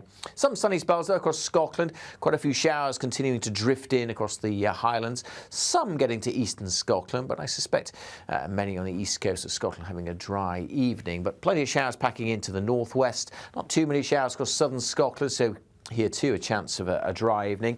Things are going to turn drier across Northern Ireland as well, but staying predominantly cloudy. Rain and drizzle on and off across much of England and Wales. Could be some heavier bursts of rain along the south coast as the breeze continues here through this evening. And then we're looking at this zone across parts of the Midlands, Lincolnshire, towards the Wash, where the rain will continue on and off overnight. But elsewhere, it should turn at least a little bit drier. Still some showers coming into northern Scotland, and across North Wales, it may well stay fairly soggy. Certainly staying fairly mild across the south. Temperatures in towns and cities holding up in the teens. Further north, a little cooler, but again, some sunshine across the central belt of Scotland, eastern Scotland on Wednesday morning. This zone of cloudier weather over the Midlands and East Anglia will slip southwards, bringing a few showers towards the London area for a time through the day. A few showers across northern England, southern Scotland, but many places, certainly in the west, much brighter tomorrow. And we should see some sunshine with temperatures getting into the mid to high teens.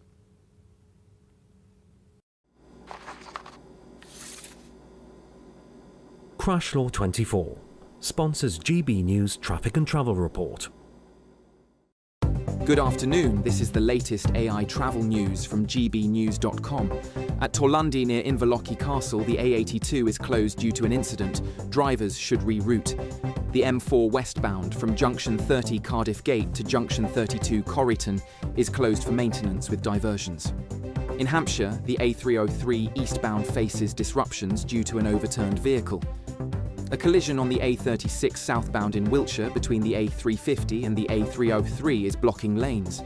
Normal traffic conditions are expected later today, and on the trains, cross-country services face disruptions, with Great Western Railway experiencing delays at Southampton Central and Portsmouth Harbour.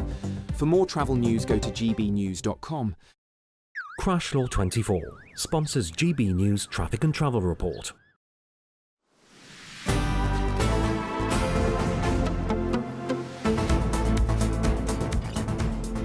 Good afternoon, Britain. It's coming up to 20-2. Now, Nigel Farage accuses Sir Keir Starmer of being one of the most unpatriotic Prime Ministers in our history. Yes, this all happened at the press conference a little earlier with the Reform leader. He put the pressure on, part of the pressure on to Keir Starmer's party, including backing the lifting of the two-child benefit cap. Just on the detail of what you're announcing today, are you scrapping the benefit cap entirely, or are you introducing a new cap of 3 or 4 children? And then on the shared family tax allowance, are you putting a figure on that today, or is it just sort of in principle? Yeah, it'll be up to a £5,000 transferable allowance, all right, which would help, say one of the parents wanted to spend a bit more time at home in the first 18 months, 2 years of a child's life. Those allowances could be transferred. It would give people more options and greater flexibility. We're not putting a cap on the number of children. I want to re-emphasise, this is not for people to arrive in Britain from overseas and have lots and lots of kids. It's designed to help hard-working, though slightly low-paid British workers. Well, there we go. The Reform Party putting its policy out there for all to see, that it would restore the child tax credit above the level of 2 children. That's the level it's capped at today. That was instituted by the last Tory government. But the question is, will this be meaningfully addressing our birth rate? Because we all know we've got a declining birth rate in this country, and that's causing all sorts of problems. I'm not sure. I mean, a lot of people would like a bit of extra cash, no doubt, but I think the problem is women having their first child. Their first child, and there's so many different cultural factors for that. But should we see what the managing editor at the Institute of Economic Affairs has to say on this, Daniel Freeman, see if the figures add up on this one. So we all know we've got an issue, not enough babies being born in this country, not enough women are having children, not enough couples. Could more benefits help? Well, lots of countries around the world have been trying to do just this over the last 20, 30 years, essentially pay people through the benefit system to have more children. The problem is that the evidence for it working is really quite limited, and where it does, it is astronomically expensive, much more expensive than the sort of 3.5 billion pounds that the scrapping the two-child benefit cap will cost. So if we look at countries like Hungary, for example, the Hungarian government claims that they spend about 5% of GDP on family support programs, and yet their birth rate is only very slightly higher than ours. And I think this does align with a lot of the evidence we see from other countries that really, for Britain to spend its way to just having a birth rate that would keep the population sort of stable in the long run, you would need to be spending something in the region of 100 billion to 150 billion pounds every year. So to put that in context, that's like double. 100 billion is double the defence budget. And that's every year, and you need to keep doing that and keep paying for that, basically indefinitely. So I don't really think it's a particularly realistic outcome, especially if you're also trying to pay for it with, say, higher taxes on working-age people. Right, that's sort of you're giving with one hand and you're taking with another. Well, Daniel Freeman, thanks for explaining that. That is absolutely fascinating. The 5% of GDP that Hungary spends, it sounds incredibly expensive. Daniel Freeman of the Institute of Economic Affairs, thanks indeed for joining us. Yeah, I just wonder if it's more about cultural reasons. I mean, women getting married at average age sort of 32, 33 now. Yeah, and then how many children can you actually have before it's sort of biological clock and all of that? Oh, how depressing stuff, eh? The other thing is, how many people have a spare bedroom for a child? Well, I mean, the housing problem is a huge thing. Should we see what Mike Tapp, the Labour MP for Dover and Deal, has to say about this? I mean, how do you feel about Nigel Farage parking his tanks on Labour's lawn with all this talk of benefit increases? Well, what I've seen today is a cynical attempt to be all things to everybody. And look, the fact is here, from what I can see, is Nigel Farage has been listening far too much to Liz Truss, and there's a real risk here of the economy crashing had, Nigel Farage have his way in the future. We can't have that. We've already been through, 14 years of Conservatives, and we're having to fix the mess that left us with. And, what he was saying about Keir Starmer was actually quite underhand, in my view, as Keir Starmer has served the country with the DPP as director, putting people in prison. Nigel Farage is just another rich bloke who's masquerading as a working class hero and using the flag to essentially act as a patriot when we all know he's not. Pretty punchy words from you there, Mike Tapp. And clearly, as Nigel Farage was saying in his press conference, every Prime Minister's questions, Sir Keir Starmer does find a word to say about Nigel Farage.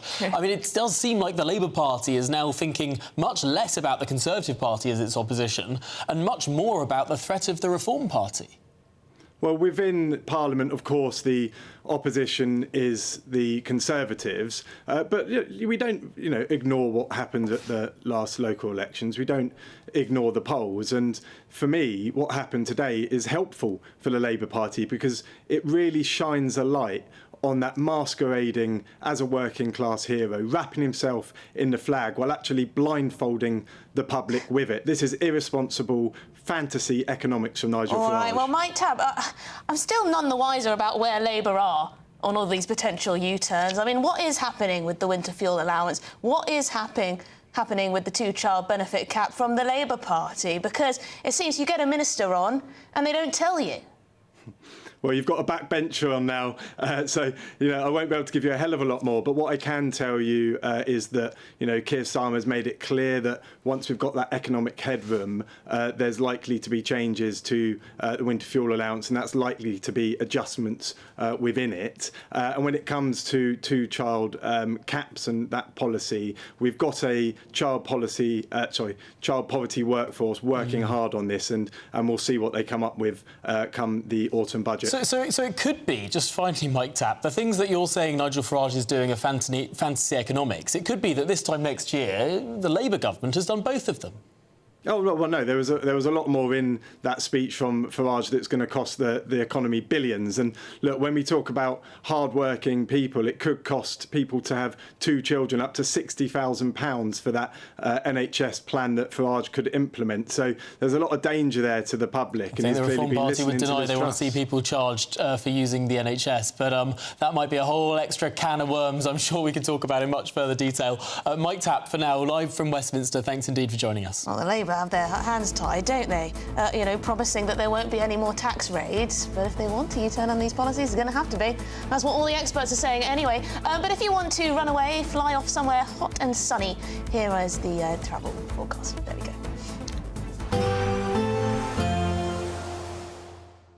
I forecast a perfect holiday in the sun. Weather looking good then? For sure, and no worries about our travel insurance. All Clear Travel Insurance sponsors GB News Travel Destinations Forecast. Hello, well, there's plenty of sunshine across Europe and it's feeling warm there too, with some spells of rain or thunderstorms across the east. Now, we have lighter winds across the Canary Islands and Madeira, plenty of sunshine across Portugal and Spain, likewise as we go into Italy, but there will be a few showers across eastern areas, perhaps some thunderstorms developing as well. Plenty of sunshine then on offer through the rest of the week and temperatures rising nicely, highs of 30. Bye-bye. All Clear Travel Insurance sponsors GB News Travel Destinations Forecast.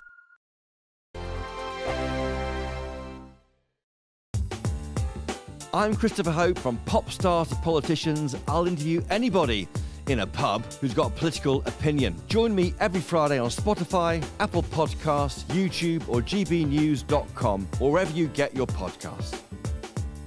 This is GB News, the People's Channel. GB News Breakfast, every day from 6 a.m. What can you say about it? Has it lasted time? It was slayed in flame. Yeah. Was it about slaying? No, it was an amalgamation of lots of bands that we knew.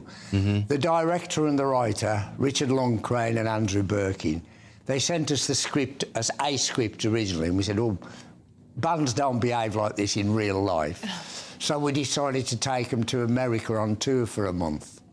So they saw what it was like really behind the scenes of a rock band. And we told them stories of what we knew about other bands, plus ourselves, and they amalgamated that into the film. So every scene in the film is true, not to say... result? Fantastic. Yeah? Mind you, when it came out in '75, the critics were great to it, but the fans didn't like it. It was too heavy duty for the fans because it wasn't a comedy film like they expected from a happy-go-lucky band like we were. But you did that on purpose, though, didn't you? We did it on purpose. To make a we film didn't like want to make all the it. other. Dave Clark 5 had done Catch Us If You Can, Hard Day's Oh, Night. that was all that. Yeah. They were all there were lots out there. Yeah. We wanted to go totally the other way because nobody expected us to do that. Yeah. Of course, the fans thought, whoa, what's this? But were you worried, though, at that time? Because Of course. Well, hold on, maybe we've made a mistake here. Of course. When it come out in America, they had to put subtitles on. Oh, really? Because they couldn't understand our accents. But 50 years on now, it's just gained momentum. Yeah. It's now become a real classic of the rock movie genre. It's Mark Kermode who gave it the title Citizen Kane of rock movies, which is a great accolade for us. Plus, the movie is great. The movie soundtrack is great as well. GB News, the People's Channel. In the GB newsroom, we bring you the news as it happens. With our team of dedicated journalists across the UK, we're ready to keep you up to date with what's happening every half an hour, every single day. Bulletins here on GB News, the People's Channel, Britain's news channel. This is Britain's newsroom, where your voice matters. It's just astonishing. With expert analysis and honest opinion, we don't just keep you informed. We bring you unique perspectives you won't see anywhere else. Can't argue with any of that. When the news happens, it happens here. On Britain's newsroom, weekdays from 9:30 a.m. Only on GB News.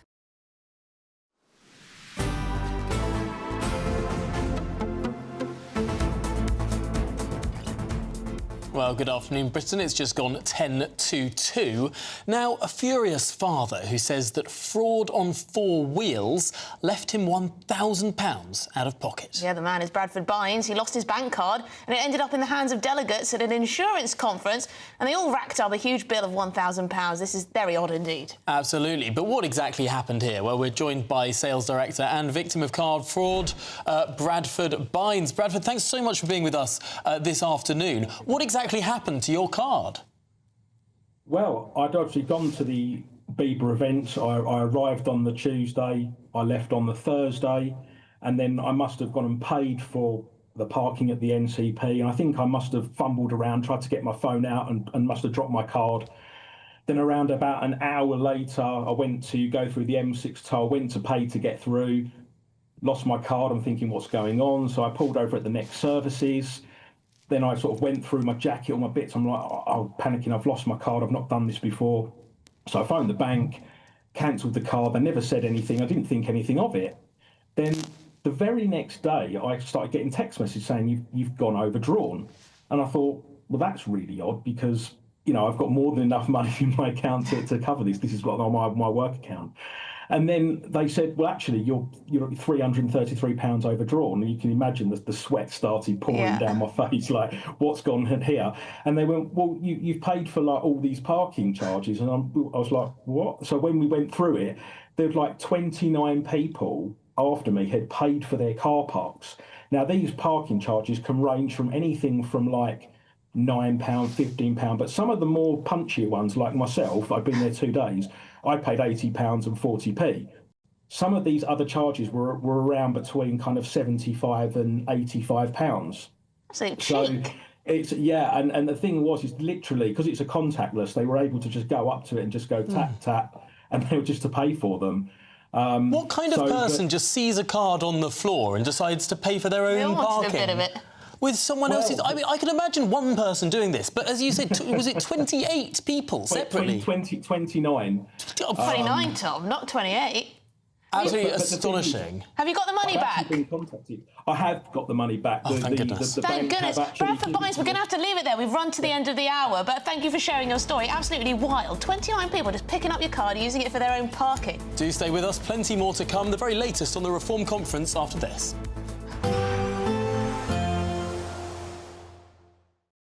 Expect a warm front, moving from the kitchen right through to the rest of the house. Boxed Boilers, sponsors of weather on GB News. Afternoon. Yes, it is time for your latest weather update from the Met Office here on GB News. Overall, tomorrow looks quite a bit drier and quite a bit brighter than today, but still there will be a few showers around. Not quite so chilly either tomorrow. It's been a bit dull and dismal across a good chunk of the UK. Still plenty of outbreaks of rain and drizzle around this evening. Even a few heavy downpours might even catch a thunderstorm, generally pushing away out into the North Sea. But this line of rain likely to persist through the night across parts of East Anglia, the Midlands, up towards Wales. And again, some heavy bursts mixed in with that. A few showers in the far north of Scotland, much of central and eastern Scotland staying dry and clear through the night, temperatures dipping down into single figures. Quite a mild night in the south. Still that zone of heavier rain over some central parts of England and Wales early on, and still a few showers coming into northern Scotland during tomorrow. The odd one getting into the Highlands first thing, but much of eastern, southern Scotland having a sunny start to Wednesday. A brighter day for Northern Ireland, although still predominantly cloudy in the morning, and then there's cloudier zones through parts of England and Wales, still providing some outbreaks of rain, which could still be on the heavy side, particularly over the Midlands and mid-Wales first thing. That'll slowly push south and introduce a few showers down across the southeast of England from mid-morning onwards. Then we'll see a few heavy showers breaking out over maybe northeast England and southeast Scotland. But for many places, particularly in the west, it's a much drier, much brighter day tomorrow with some decent spells of sunshine and feeling a bit warmer as well. The winds will be lighter and temperatures close to a touch above average across the southeast. We might sneak over 20 degrees Celsius.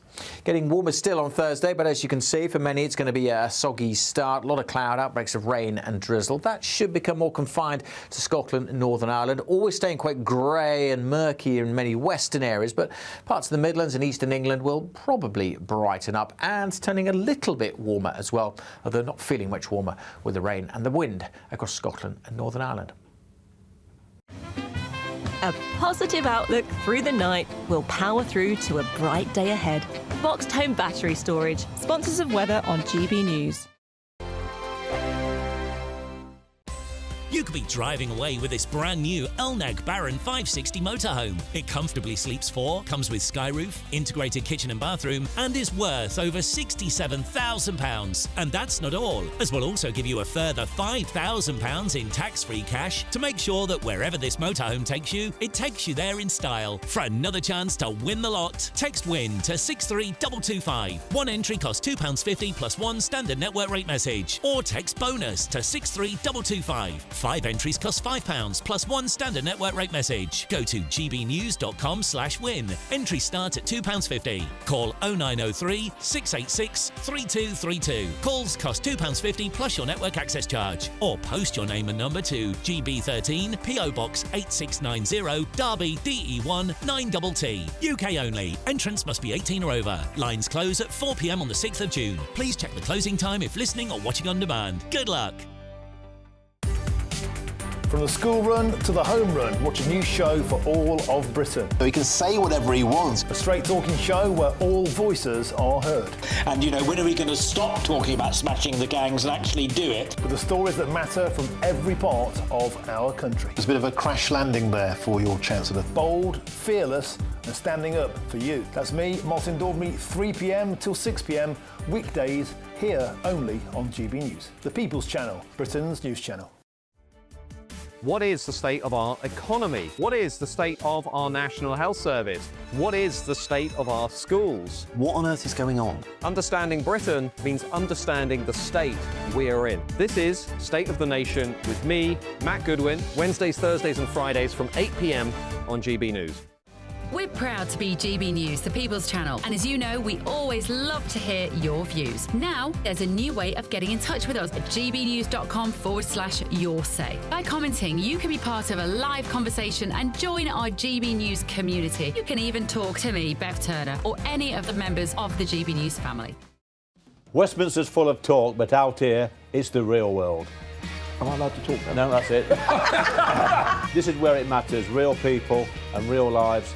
That's what politics is all about. The fact that Trump made a good start, no. Straight answers, no spin, and just a couple of pints. How many fingers have I got up? About 10. So join me for Lee Anderson's Real World every Friday at 7 p.m. only on GB News.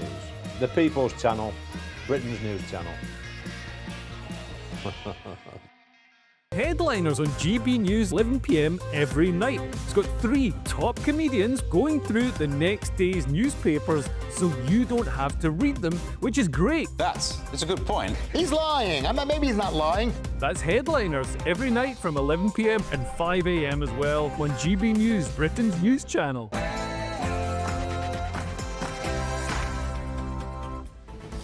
Good afternoon, Britain. It's 2 o'clock on Tuesday, the 27th of May. I'm Tom Harwood. And I'm Emily Carver. Now, a day of celebration turned to chaos in Liverpool. Nearly 50 injured after a car drove into crowds of football fans at that victory parade. A 53-year-old man has been arrested. Yes, Sir Keir Starmer has spoken out on the scenes of horror and devastation. Of joy turned to utter horror and devastation, and my thoughts and the thoughts of the whole country are with all of those that are affected. Well, Liverpool, of course, and the Well, here in Liverpool, we've seen forensic officers undergo their investigations as this widespread area that's been closed off is combed through by that forensic team. Elsewhere, Liverpool Mayor Steve Rotherham says that 4 people are in hospital very, very ill. I'll bring you latest developments.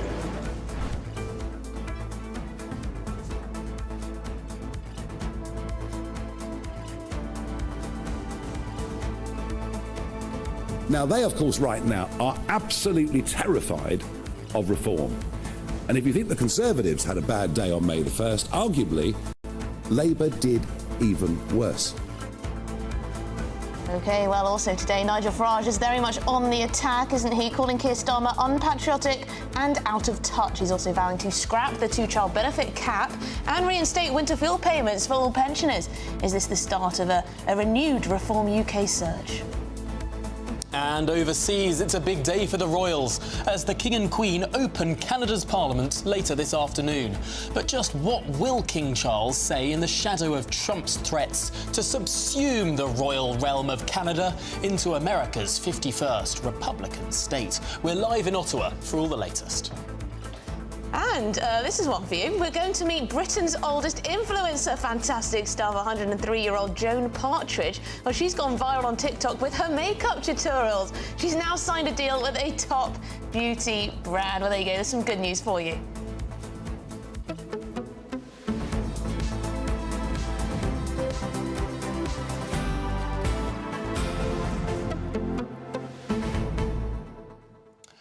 It's a big moment for the Reform Party. Oh, yeah. They want to be taken seriously. They want to drip-feed policy, but they also want to pile the pressure onto the government. And it's clear that these 2 policies that they've announced today are entirely about making life difficult for Sir Keir Starmer. Yeah, I think it's difficult for Labour to talk about fantasy economics, really, because Rachel Reeves is finding herself in quite a bind. If she's going to backtrack on any of these policies that are deeply unpopular, including winter fuel and 2-child benefit cap and whatever, she's going to have to raise taxes again, because there ain't the growth in the economy, is there? No. And the Conservatives are saying sort of, oh, well, we wouldn't raise taxes, but also we want to reinstate the winter fuel allowance. And then you've got Farage also saying we're going to do all this and that. I don't know. Are politicians just saying what we want to hear? Well, it's worth saying that the winter fuel allowance is small fry, about £1.5 billion, compared to the £3.5 billion of ending the two-child benefit cap. And it is interesting that now we're sort of seeing the Reform Party saying we're going to spend all of this money. Let's be honest, the Labour Party are probably going to end up in that position too. So how are the Labour Party going to say, look, Reform's being profligate and we're being sensible when they're committing to the same spending? Meanwhile, the Conservative Party is saying we're not going to do the child benefit relaxation because that's going to cost too much money. And they might be right on the economics of it, but the question is anyone listening? But Nigel says, you know, he's going to save a lot of money. You know, stopping migrants crossing the channel, lots of freebies going on day one, you know, all these DEI initiatives, scrapping all these quangos, saving 60 billion over however many years. I mean, you know, it's going to go down well with a lot of people, that sort of saving, isn't it? Right, but then I think of what happened in the United States. Elon Musk was going to come in and save $2 trillion every year from the US federal budget. You're not done that. He saved about 2%. He saved about 2% because what happened, I mean, after he scrapped USAID and sort of some of the DEI initiatives and all of that, right, okay, a bit of money, not a large amount of money, he then said to all these different cabinet secretaries around that cabinet table in DC, I want to cut this from your department, I want to cut this social security, I want to cut... And they all just said no. Now, Musk is stepping back from DC. Doge seems like it's sort of run a little bit out of steam. And that is such an allegory for when politicians say that easy cuts can be made. Yeah, you can shave 2% off spending without too much fuss, but then the juicy, difficult stuff causes the big rows, as Rachel Reeves has found. You ask the ordinary man or woman on the street, what do they say? Taking away the winter fuel payment for pensioners while you're giving migrants freebies. Yeah. And if Nigel Farage can paint things in that way, there's your narrative. There's your win. Yeah, but then when you get into office, difficult to then find the spending cuts. Well, that's the next problem, isn't it? Yeah. Got to get in first. Well, what do you make of it? Where would you cut, and would it be a big enough department to make a dent? gbnews.com/your say is the way to get involved. All to come after your news headlines with Sophia.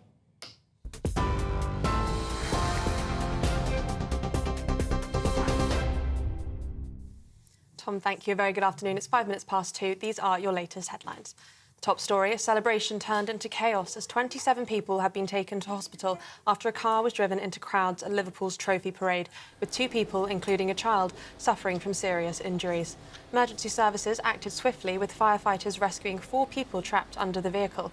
A 53-year-old local man, described as white and British, was arrested at the scene. Prime Minister Sir Keir Starmer has praised the remarkable bravery of first responders. All stands together, and the whole country stands with Liverpool. I'd like to thank the first responders who did a fantastic job last night and continue to do so. There's now an ongoing investigation. I'm being kept updated, talking frequently to the Mayor, Steve Rotherham. But as I say, my thoughts and the thoughts of the whole country will be with everybody in Liverpool today. This afternoon, the Princess Royal met with members of the North West Ambulance team in a visit to Liverpool University Hospital to thank them for their hard work. Now, if you vote Reform, you get Reform. Those are the words of Reform UK party leader Nigel Farage today at their press conference. Speaking in central London, Mr Farage paid his respects to the tragic Liverpool incident, backed winter fuel payment reinstatement, again pledged to scrap net zero and asylum seeker hotels, and said ending the 2-child benefit cap was the right thing to do. The Reform UK leader also used his speech this morning to attack the Prime Minister, as he positions his party as the true opposition to Labour. Now, they, of course, right now are absolutely terrified of reform. And if you think the Conservatives had a bad day on May the 1st, arguably, Labour did even worse. We completely wiped them out.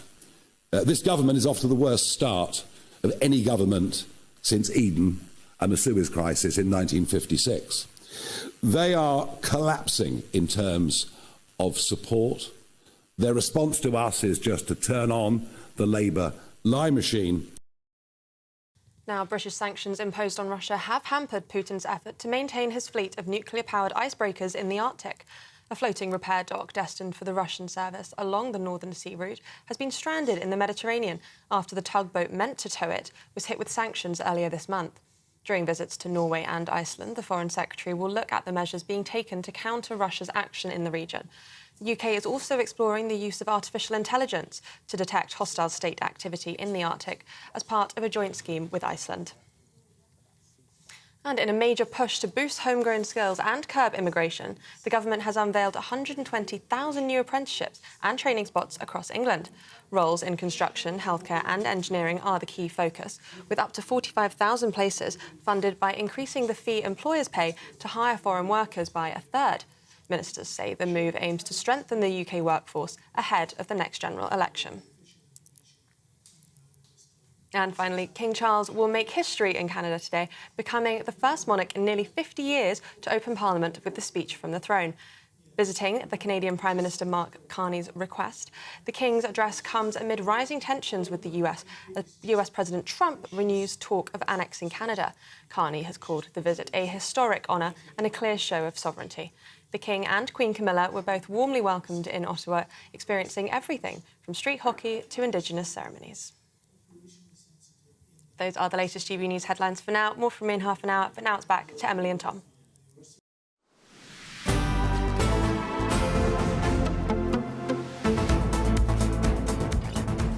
Good afternoon, Britain. It's 9 minutes past 2. Now the Prime Minister, Sir Keir Starmer, has praised the remarkable bravery of first responders following the horror in Liverpool, where a car was driven into crowds at a trophy parade yesterday evening.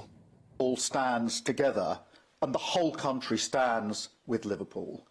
I'd like to thank the first responders who did a fantastic job last night and continue to do so.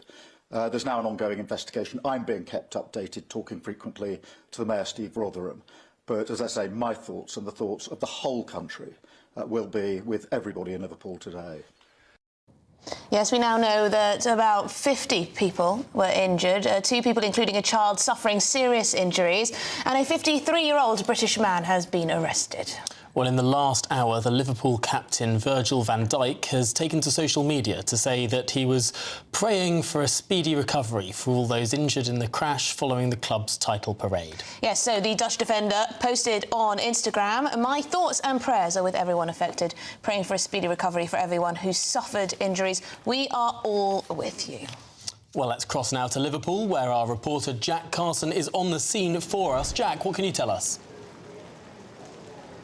Well, this afternoon, since we've been here, we've seen forensic officers continue to conduct their investigations as the police and Merseyside police try to build a picture of what exactly happened here yesterday. We know that we will have some updates a little bit later on this afternoon. That is hopefully going to provide some more information because, of course, the last time we got any official information was late last night when we understood that the 53-year-old white British man that's been arrested, the police believed to be the driver. We got the numbers that 27 people were injured in a serious enough state in order to be hospitalised and taken to hospital late last night. We know that 20 people were treated for minor injuries on the scene, just showing the scale of this incident that took place here yesterday. So as I was saying, today we've seen scientific support unit Merseyside police vans here on site. We've seen those forensic investigators in their white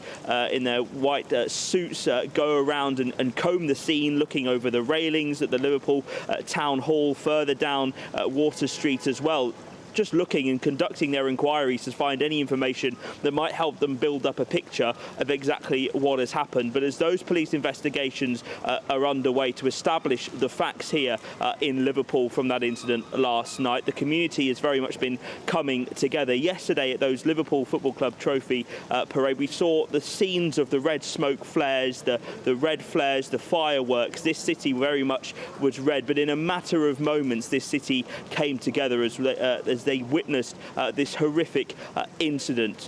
Councillor Carl Cashman is the leader of the opposition on Liverpool City Council, the leader of the Liberal Democrat group. He spoke to me earlier on. So I think a day that's meant to be a day of joy and elation has turned into a day of devastation, hasn't it? And it's awful to see the scenes in Liverpool city centre. I wasn't at the parade at that part. I was at the beginning part in Queen's Drive in Wavertree. And what I witnessed there was the police doing a really good job, and just fans being kind of really joyful and happy about seeing Liverpool lift the Premier League. I was still out with my dad celebrating in a pub. There's a video of me on Instagram singing "You Never Walk Alone" with him, with our scarves. And then to go from that to seeing a feed full of these videos of this car doing what it did is absolutely awful. And I think that epitomises the day for people to go from such joy to kind of devastation. What have you made to the response from the community? A lot of Liverpool fans we were talking to yesterday describing each other as being a Liverpool fan, being like a family. But it seems today, from the reaction and the coming together we've seen, that all of Liverpool is a family today, supporting those who may have been injured in this incident. Oh, 100%. It's not just Liverpool fans; it's Evertonians, and from farther afield as well. Like to Manchester United, Manchester City have sent us good wishes, which is absolutely fantastic. Liverpool people are the most caring people in the world, and I know I'm biased in saying that, but it's true. And I think the thing that I take from this is the fact that I see in social media posts of people offering their place to stay, people offering transport, people offering respite to people who had experienced those awful events yesterday. That's what Liverpool's about, not that isolated incident. Yeah, and that just shows the way that the community has come together from the view of Councillor Carl Cashman there. And just, one of the restaurants here after that incident suddenly became an emergency triage centre for those with injuries to be treated. And so it just shows you how quickly this community responded in order to make sure that those who have been injured in this incident could get the help and support that they needed as quickly as possible. We know there are already, St John's ambulance service in and around the area due to keeping everybody safe at the parade, and so the response was not only vast but it was quick as well. We are hopefully expecting an update, hopefully that update will provide some information on those who have been injured. We know 27 taken to hospital. According to Liverpool Mayor Steve Rotherham, who was speaking earlier this morning, he says that 4 people in hospital, he says, are very, very ill. So we are hoping to have an update on their condition later today as well. Just a reminder that 53-year-old white British man who was arrested does remain in custody. The information that we've got at the moment, so that man's still under arrest, and investigations here continuing as the police try to establish the facts. Thanks indeed for being there live on the scene for us in Liverpool. Thank you very much. Well, in the studio with us is our Home and Security Editor, Mark White, to tell us more. Now, Mark, there, Jack Carson in the centre of Liverpool. A lot of people being treated at the local hospital.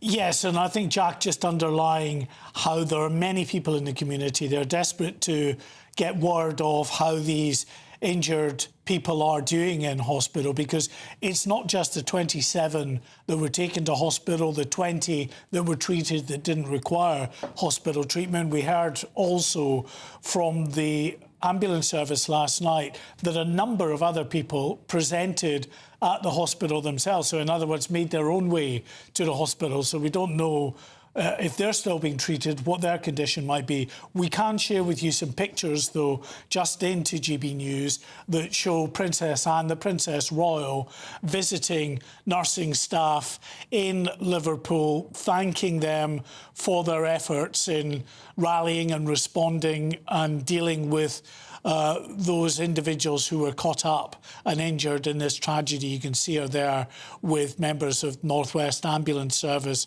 as well as with nursing staff there.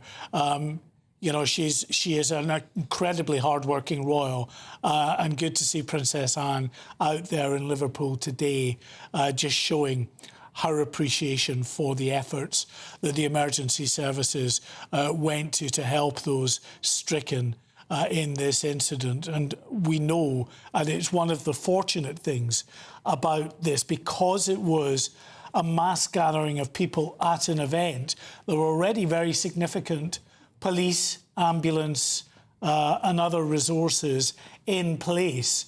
because at any crowded event, you've always got the capacity, the potential for problems, crushing injuries, people to fall from height. In fact, I was watching some of the feeds from the Merseyside police yesterday urging people not to climb on buildings or scaffolding to get a good look. So there's always a potential for mishaps at these events. That's why, and with big crowds like that, you have significant numbers of the emergency services. But what that meant as well, Tom, was that there was a very quick response. The quicker you can get to someone who's been badly injured, the better chance they have of a good outcome.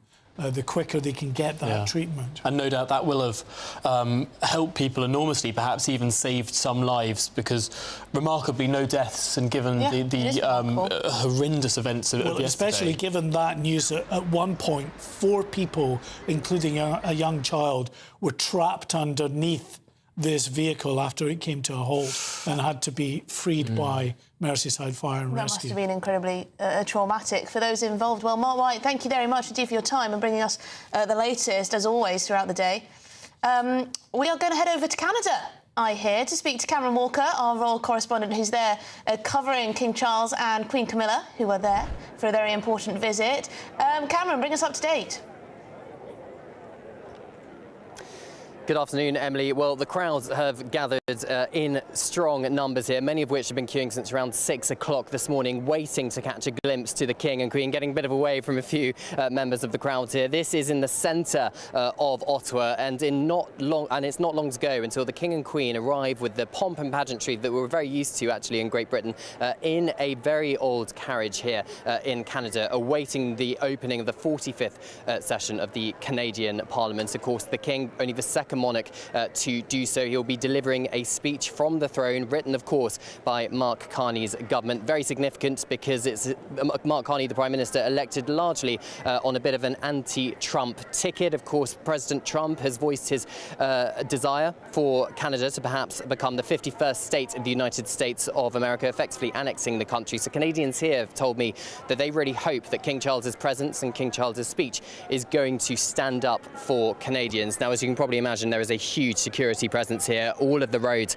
in the centre of Ottawa have been blocked off. This building you're seeing on your screens now is actually a temporary Senate. It's the old train station, but the whole of the Canadian Parliament building at the moment is being refurbished. So the Senate, the upper house of the Canadian Parliament, has been moved into this building. So King Charles and Queen Camilla are going to be arriving very shortly, just in front of me here. Red carpet. We're going to have a guard of honour. We've got some Royal Canadian Mounted Police as well. We're also expecting the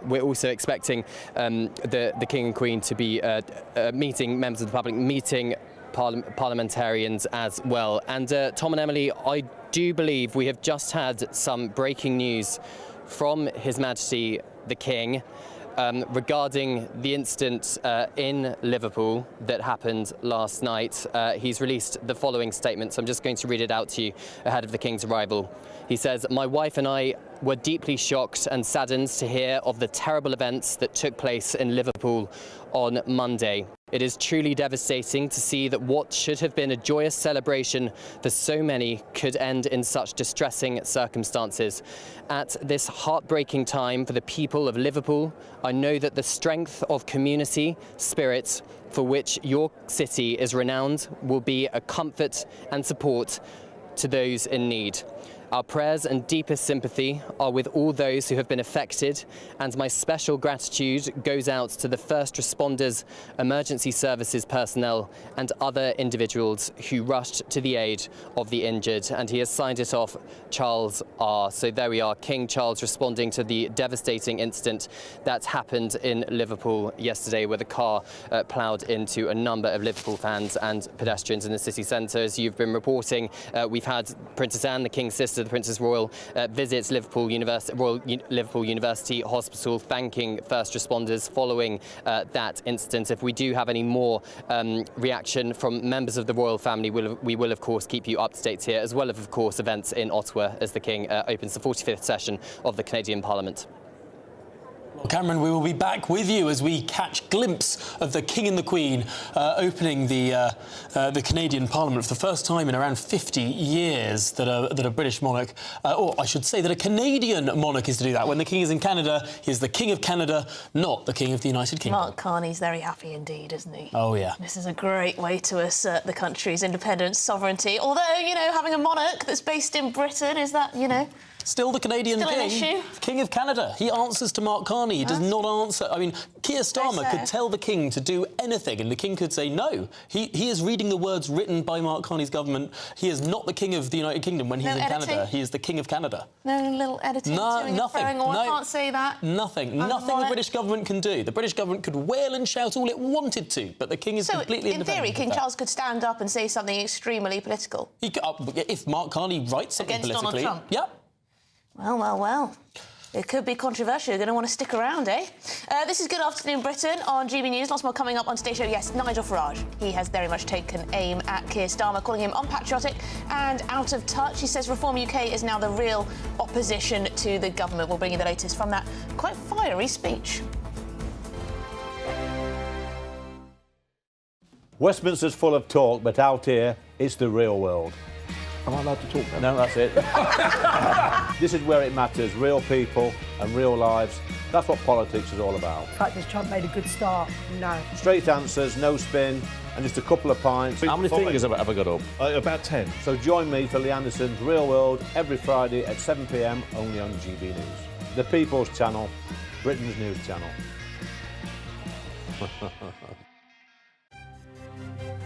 GB News Breakfast, every day from 6 a.m.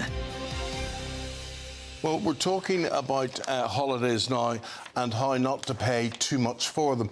Because I think the thing is, a lot of people are saying, oh, we're going to go on holidays, and then they look and they say, really, can we afford it? Yeah. And if people pushed the boat out last year, they may be finding that this year they just can't do it because it definitely is more expensive. Hayley Sparks joins us in the studio now to tell us the tricks of the trade.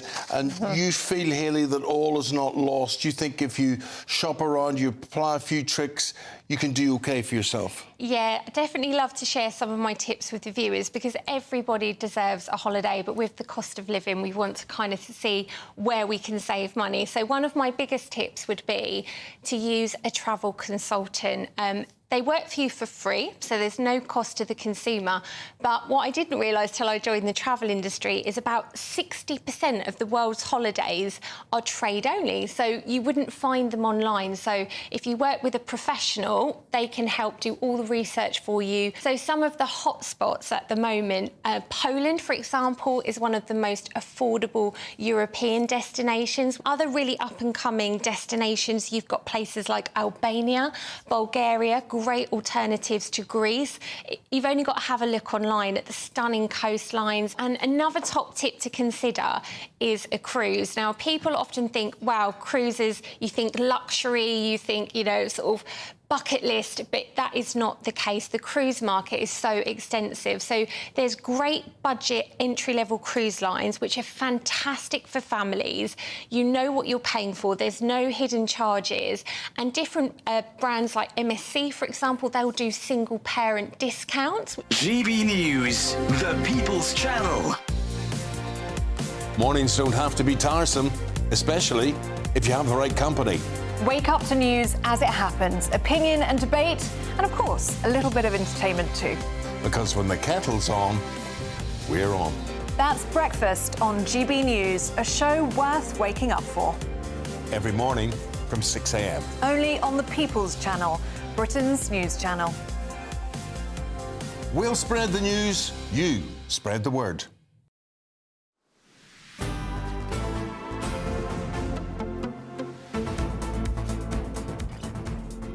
Good afternoon, Britain. It's 26 minutes past 1. And as we were just hearing from our royal correspondent, Cameron Walker, the King has sent his condolences to those impacted by the incident in Liverpool yesterday evening. Well, he had to say, my wife and I were deeply shocked and saddened to hear of the terrible events that took place in Liverpool on Monday. It is truly devastating to see that what should have been a joyous celebration for so many could end in such distressing circumstances. At this heartbreaking time for the people of Liverpool, I know that the strength of community spirit for which your city is renowned will be a comfort and support to those in need. Our prayers and deepest sympathy are with all of those affected, and my special gratitude goes out to those first responders, the emergency services personnel and other individuals who rushed to the aid of the injured. And he signs off Charles R. Right, well, we're going to get back to a bit of politics, I think, because Nigel Farage has been speaking out today and he's accused Sir Keir Starmer of being one of the most unpatriotic Prime Ministers in our history. Labour have bitten back, calling Mr Farage a self-serving career politician. Well, earlier, the Reform leader held a press conference putting more pressure on the Labour Party, saying that party has collapsed. Now, they, of course, right now are absolutely terrified of reform. And if you think the Conservatives had a bad day on May the 1st, arguably, Labour did even worse. We completely wiped them out. This government is off to the worst start of any government since Eden and the Suez Crisis in 1956. They are collapsing in terms of support. Their response to us is just to turn on the Labour lie machine. Well, there you go. It was strong stuff from Nigel. It was about an hour, wasn't it, all of that? It was. Yeah. It was, a marathon event. And frankly, good on Nigel Farage for answering all of the questions from the journalists there, because not every politician does that. He did. Interesting. Abortion was chucked in there, I Yeah. heard. All sorts. But our political editor, Chris Hope, can talk to us now about the wider political context of this. Because, Chris, Nigel Farage is really putting his tanks on the Labour lawn. Yes, he really is. Hi, Tom. Hi, Emily. I think what I'm fascinated about Farage is the way he uses his time differently to the main parties. We saw this over Christmas when he worked through the Christmas Day, Boxing Day, and went after the Tory party on membership numbers. Now, we know who's away last week. He's now back this week when all of Westminster's away, and that gives him the space to do an hour-long speech carried by news channels, including GBNews, almost like a Trump-like speech, meandering around, talking about how rubbish the Tories were in his world and how his new target is the Labour Party, announcing new policies, scrapping the two-child benefit cap, bringing back, by the way, don't forget, a £5,000 transferable tax allowance for married couples, something which the Tories kept flirting with throughout their time and obviously never quite delivered properly, not to that level. So I think it's fascinating the way that Farage, he recognises that last week it had been reacting to what the government's doing. This week, he's setting the agenda, and that is quite interesting politics. He's not a great fan of Westminster, we know that. He complains he can't ever get a word in edgeways because he can be attacked in PMQs and isn't called to give a response. So he's doing politics in a different way. I thought the exchange most notable from that press conference earlier was a question from Fraser Nelson, who's now a columnist at the Times. Nelson asked him, how can you form a government not having a shadow cabinet? And he says that the history says no, he won't be Prime Minister, but the circumstances say yes. And that is absolutely fascinating. He clearly thinks we're on the edge of something extraordinary. You've never had any party with so few MPs forming a government from a standing start. But he thinks, Farage, it can happen. Of course, the rivals disagree. Labour say these are fantasy promises. The Tories say his numbers don't add up. Lib Dems call it trustonomics on steroids. We'll wait and see. That was a good line from Nigel Farage, wasn't it? About the circumstances rather than history. Christopher Hope, thank you so much. Political editor, of course, there in Westminster. We're joined now in the studio by the political commentator Stella Santakidou. Now, Stella, for regular viewers, they'll know that you're not the biggest Nigel Farage fan. I think that's fair to say. But he is starting to appear head and shoulders above in terms of communication and answering the question.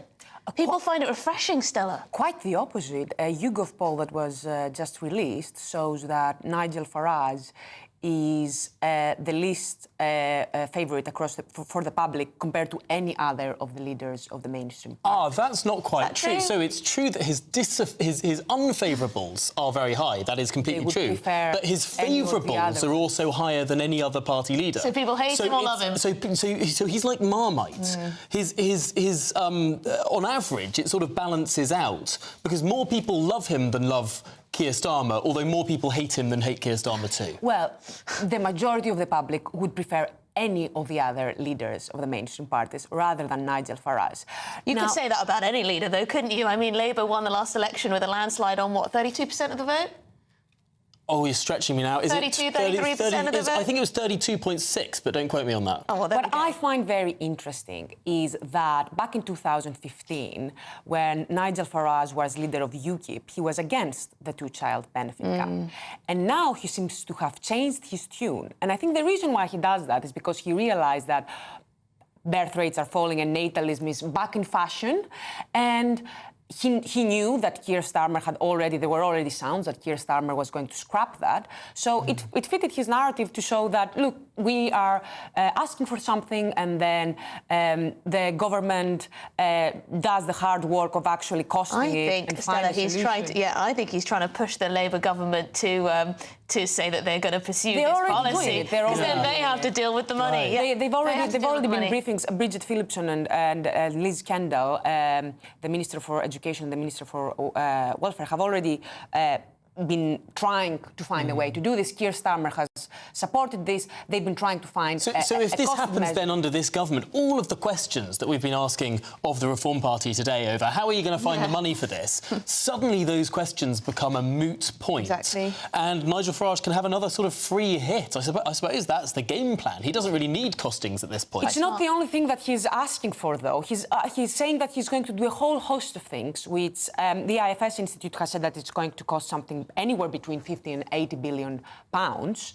Exactly how he's going to do that, I do not understand. And still, the supporter base that he's trying to build, right, he's claiming to care about young people and working families and young people having more kids. Where if you care so much about young people having more kids, then you need to have policies that do not prioritise the pensioners and homeowners off the backs of the young and the working, which... Well, he says, and you would have heard this, that he... Well, there's not going to be any money that needs to be spent on migrants coming across the Channel. That's a huge cost. And it's one that really irks people up and down the country, including young people. Get rid of quangos, 5% of quangos, £60 billion saving over 5 years. So this is similar to the way that... zero, get rid of that, that's expensive. So the same way that you went into councils and said, OK, I need you to scrap all of these programmes that don't exist. Similarly, he's going to go into government and have the same problem. And the thing is, the more... we don't have a surplus of quangos. So Reform's treasurer, right, Nick Candy, there was a report in the Financial Times either today or yesterday, which said that his startup fund lost over £100 million over the last decade. Now, this is the person who is responsible, who Nigel Farage should be responsible for his party's finances. Isn't he a billionaire?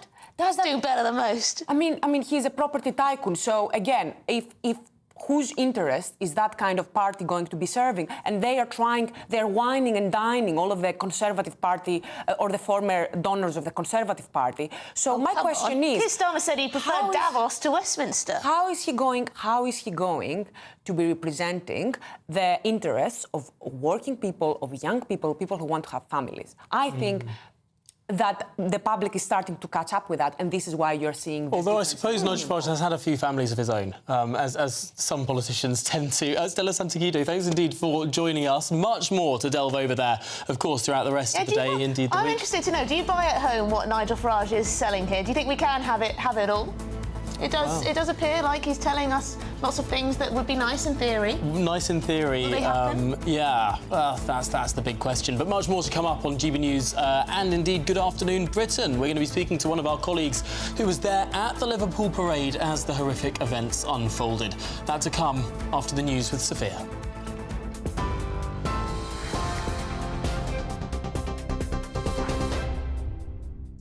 Tom, thank you. Very good afternoon. It's 2:36. These are your latest headlines. The top story, a celebration turned into chaos as 27 people have been taken to hospital after a car was driven into crowds at Liverpool's Trophy Parade, with 2 people, including a child, suffering from serious injuries. Emergency services acted swiftly, with firefighters rescuing 4 people trapped underneath the vehicle.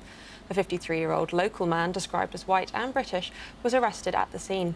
Prime Minister Sir Keir Starmer has praised the remarkable bravery of the first responders. All stands together and the whole country stands with Liverpool. I'd like to thank the first responders who did a fantastic job last night and continue to do so. There's now an ongoing investigation. I'm being kept updated, talking frequently to the Mayor, Steve Rotherham. But as I say, my thoughts and the thoughts of the whole country will be with everybody in Liverpool today. This afternoon, the Princess Royal met with the members of the North West Ambulance team in a visit to Liverpool University Hospital to thank them for their work. Meanwhile, in the last few minutes, His Majesty the King has shared a post online sharing his deepest prayers and sympathy to all those affected, and his gratitude too goes out to the emergency services personnel. Sticking with the royals, King Charles will make history in Canada today, becoming the first monarch in nearly 50 years to open Parliament with the speech from the throne. Visiting at Canadian Prime Minister Mark Carney's request, the King's address comes amid rising tensions with the US as President Trump renews talk of annexing Canada. Carney has called the visit a historic honour and a clear show of sovereignty. The King and Queen Camilla were warmly welcomed in Ottawa, experiencing everything from street hockey to Indigenous ceremonies. Now, if you vote Reform, you get reform. Those are the words of the Reform UK party leader Nigel Farage today at their press conference. Speaking in central London, Mr Farage paid his respects to the tragic Liverpool incident, backed winter fuel payment reinstatement, again pledged to scrap net zero and asylum seeker hotels, and said ending the two-child benefit cap was the right thing to do. The Reform UK leader also used his speech this morning to attack the Prime Minister as he positions his party as the true opposition to Labour. Now, they, of course, right now are absolutely terrified of reform. And if you think the Conservatives had a bad day on May the 1st, arguably, Labour did even worse. We completely wiped them out. This government is off to the worst start of any government since Eden and the Suez Crisis in 1956. They are collapsing in terms of support. Their response to us is just to turn on the Labour lie machine. And President Donald Trump's global trade tariffs are reshaping travel trends, with holidaymakers seemingly shunning trips to America. According to the hotel search site Trivago, the countries hit hardest by the tariffs are limiting travel due to economic uncertainty, including Germany, which has the largest economy in Europe. Meanwhile, UK and US travellers are increasingly choosing to staycation amid their financial worries, as the demand for UK domestic travel is up by 25% this summer. Those are the latest GB News headlines for now. Sam Francis will have your next update in half an hour. For the very latest GB News direct to your smartphone, sign up to News Alerts by scanning the QR code or go to gbnews.com/alerts.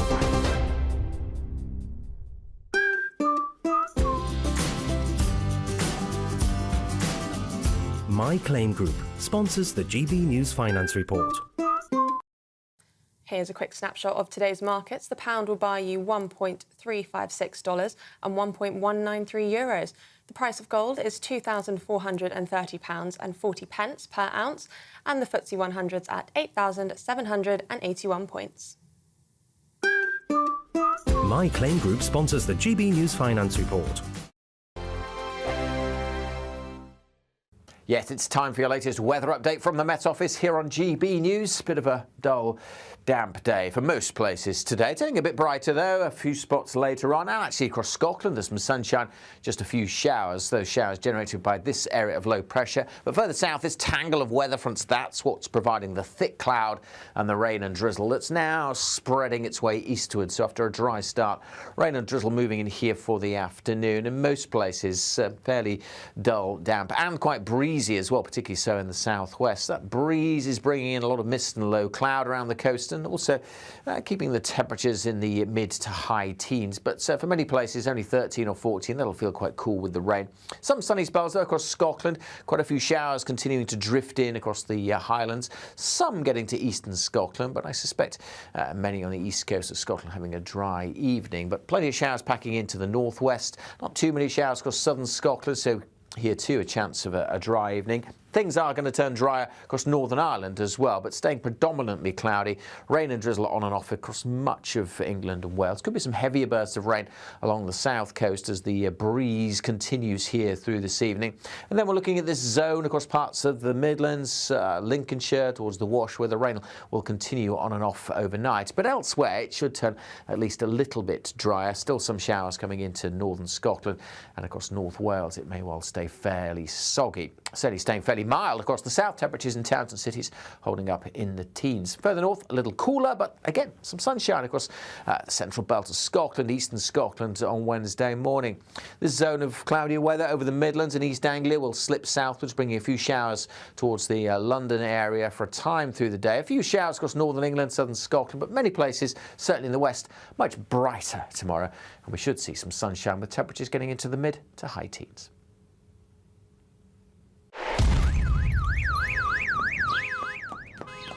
Crash Law 24 sponsors GB News Traffic and Travel Report.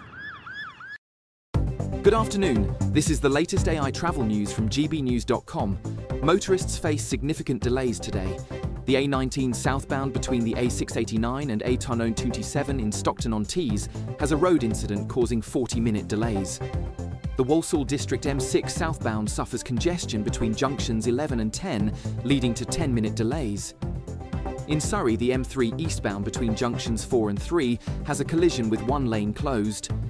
The A36 southbound in Wiltshire is closed between the A350 and the junction with the A303 due to an incident. On the trains, Cross Country and Great Western Railway face disruptions at Southampton Central and Portsmouth Harbour. For more travel news, go to gbnews.com.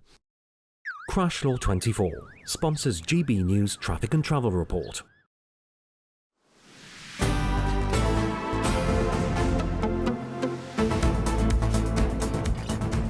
Good afternoon, Britain. It's 43 minutes past 2. Now, the Prime Minister has praised the bravery of first responders following the horrific incident in Liverpool. Yes, a huge incident. 50 people injured, 2 people, including a child, seriously injured. And we know that a 53-year-old British man has now been arrested. Well, as it happened, one of our colleagues was there as the events unfolded. And he joins us in the studio now. Thanks indeed for coming on, Demetrius Quimsidis. Demetrius, you happened to be there because you're a Liverpool fan, but you ended up just feet away from what happened.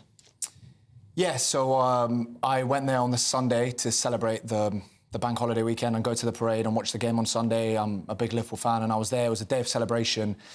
And we've been standing the whole day in the rain, and as we're leaving, walking up one of the side streets, leaving the parade,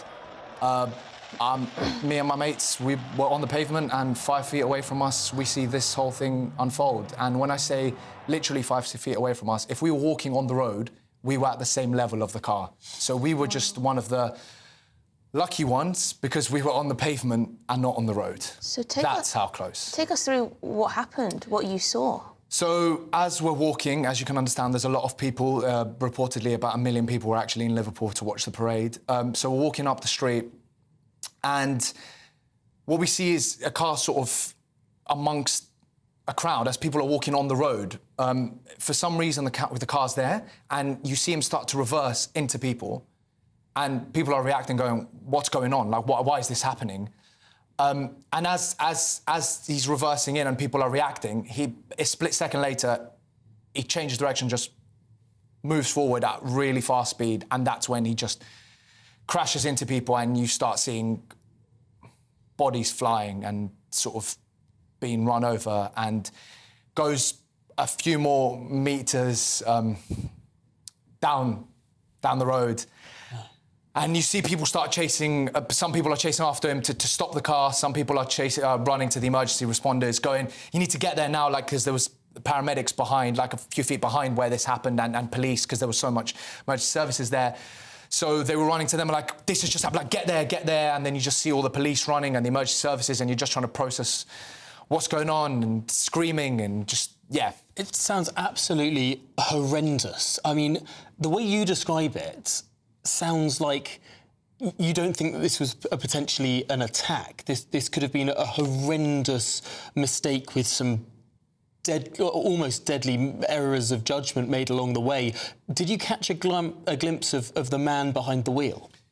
Yeah, so I don't think it was a premeditated attack. That is obviously my opinion. But what I saw is a driver, a white middle-aged man, is how I described it to friends and family when I was trying to get through to them due to lack of signal and people asking what I saw, what happened.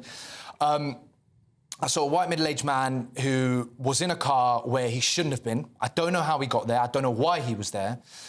And as he was trying to get out, because he reversed backwards into a crowd of people and people reacted, I think then frustration/panic, I don't know what exactly his emotions were, but it just seemed like instead of stopping and getting out, he just floored it and went completely the opposite direction and went through. And made a crazy decision. Yeah. I can see you're shaken up by this. You were very close to an incident. Imagine nothing you've ever seen before. No, thankfully, luckily, nothing I've ever seen before and nothing I'd ever wish anyone to see or myself see again. It's overwhelming. It takes... I haven't fully processed it. This morning, my first thought was I need to do some exercise and get some of these emotions out.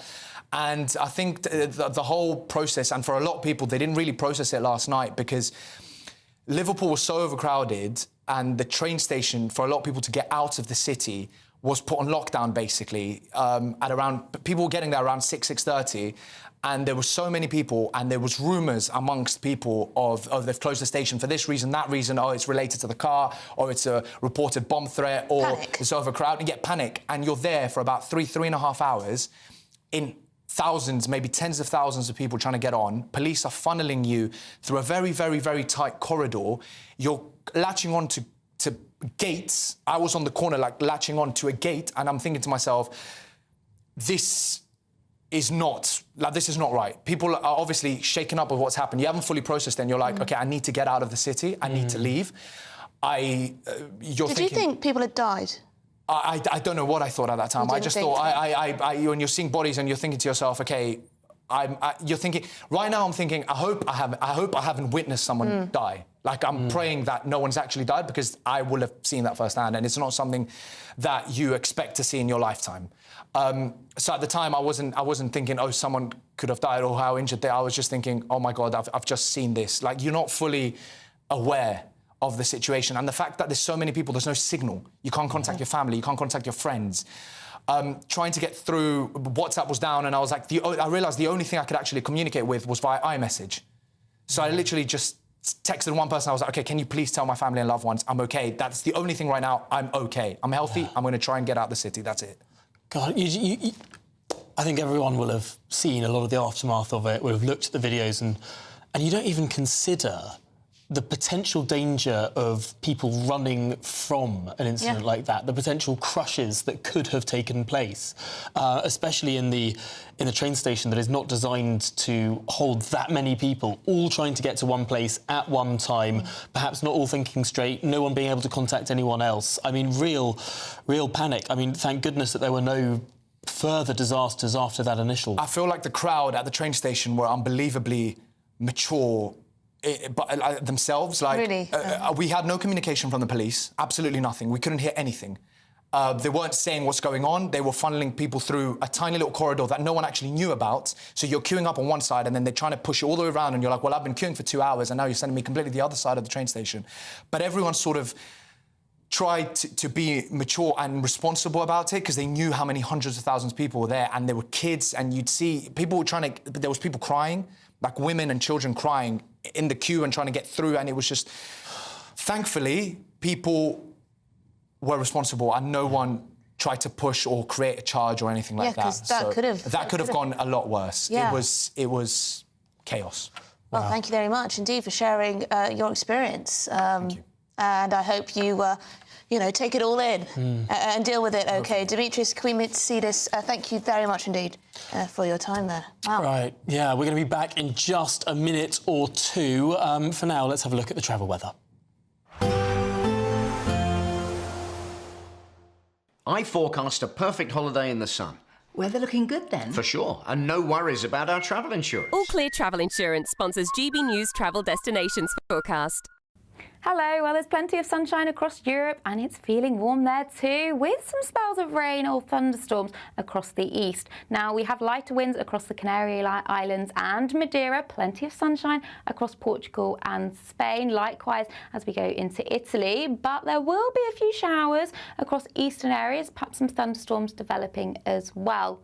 Plenty of sunshine then on offer through the rest of the week and temperatures rising nicely, highs of 30. Bye-bye. All Clear Travel Insurance sponsors GB News Travel Destinations Forecast. Well, good afternoon. Britain, it's just gone 10 minutes to 3. Yes, and this is a nice little story to end the day with. A care home gran has found unlikely fame as Britain's oldest influencer, aged 103 years old. Yes, she became an online sensation with her viral makeup tutorials on TikTok. Well, we're delighted to be joined by Britain's oldest influencer, Joan Partridge. Joan, thanks so much. I hope you don't mind us mentioning your age there. But how did you get into it? How did you get into it, Joan? What did you do, Nan, for your makeup? Into the makeup. You put your makeup on? I put my makeup on when I get up in the morning, and if I don't go out, I still make up. That's because I like to do it. And if you do it, you'll be more Joan, won't you? And then you'll feel better. You won't come downstairs saying, oh, I do feel ill today, I'm not going to work. Because I shall say, you are going to work, we need the money. And how many followers have you got, Joan? How many followers have you got? How many followers have you got, Nan? How many what?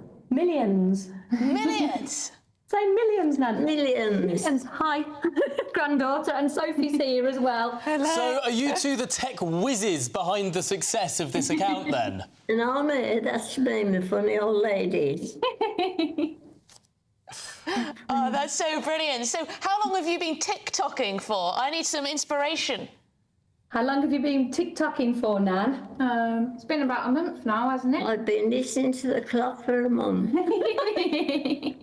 I'm very sorry, people, but that's what I thought TikTok was, a clock. It's not a clock anymore. No, but it's only been a month and suddenly this fame, this viral sensation, this success, how does that feel? How does it feel to be famous, Nan? Well, I don't feel very famous, really. Yes. It's me. What's everybody doing? You're an amazing person. Yes. Yes. Everyone keeps bowing to her at the home. Really? And I hear you've got a brand deal. Who's that with, can I ask? Influencer. Yes, Britain's oldest influencer, Nan, that's you. It's with Collection Cosmetics. Britain's oldest influencer. Well, Joan, thank you so much for coming on the show, and also to those behind you as well who are behind all this. Thank you very much indeed. That's Joan Partridge, Britain's oldest influencer. Fantastic. Hopefully we'll speak again. Well, there you go. There you go. You could be TikToking till you're 103, Tom. Absolutely. Don't let anything stop you. Well, this has been Good Afternoon Britain. Thanks indeed for joining us. And of course, there's been much more to cover on today's show. And Martin Daubney will be picking up the baton next, where we'll be live in Canada. Oh, yes. Because the King will be opening the Canadian Parliament for the first time in around half a century. That the monarch of Canada will read that speech from the throne, normally read by the Governor-General. Oh, I wonder what's going to be in there. Yeah. Anything spicy? Well, it was all, of course, in the context of Donald Trump's demands that Canada becomes the 51st state of the United States. I have a feeling that they might have to emphasise that that's not going to happen. I suppose not. Well, yes, it is Martin Daubney. He's going to be keeping you company until 6 o'clock, as ever. Is he there for us now, Martin? Well, Martin, we'll pass the baton over to you. I'm here, live and direct. Thank you very much. 3 p.m, in about 5 minutes' time, a press conference from Merseyside Police to find out the latest situation on the tragedy in Liverpool. Will anybody be charged? Will we get more details? How did that car get in there? How was it able to go on what is now looking more like a rampage? We're hoping to get full details in around about 5 or 6 minutes' time. Plus, as we just heard, the King Charles in Canada, opening Parliament. Here's the interesting point. Is the King being used as a political pawn by Mark Carney, sovereign nation, to try and keep Donald Trump at arm's length? I know earlier on today, Nigel Farage calling Sir Keir Starmer an inspiring, weak and frankly pointless. Threw down the gauntlet in the red wall. Will Sir Keir Starmer have the guts to take on the rumble in the red wall? Will he go toe-to-toe with Farage, or will he battle it? A huge show of politics coming up with me, Martin Dobby, 3 till 6. But first, here's your weather forecast. See you shortly. Someone is going to win the biggest prize package to date, and that someone could be you, driving away in this Elnag Baron 560 motorhome. It has plenty of room for your family of 4, comes complete with kitchen, bathroom and all the space you'll need for life on the road. Plus, we'll also give you a further £5,000 in tax-free cash to spend however you like. For another chance to win the lot, text WIN to 63225. One entry costs £2.50 plus one standard network rate message, or text BONUS to 63225. 5 entries cost £5 plus one standard network rate message. Go to gbnews.com/win. Entry start at £2.50. Call 0903 686 3232. Calls cost £2.50 plus your network access charge. Or post your name and number to GB13 PO Box 8690 Derby DE1 9TT. UK only. Entrance must be 18 or over. Lines close at 4 p.m. on the 6th of June. Please check the closing time if listening or watching on demand. Good luck. GB News Breakfast, every day from 6 a.m. Eve, very good morning. You commentate on this. This is your subject. What do you think? Why is this happening? Because we're sitting now, I'm at a stage now where all my kids are growing up, whatever. I don't have to face this thing anymore. But I'm suddenly stopping and going, what?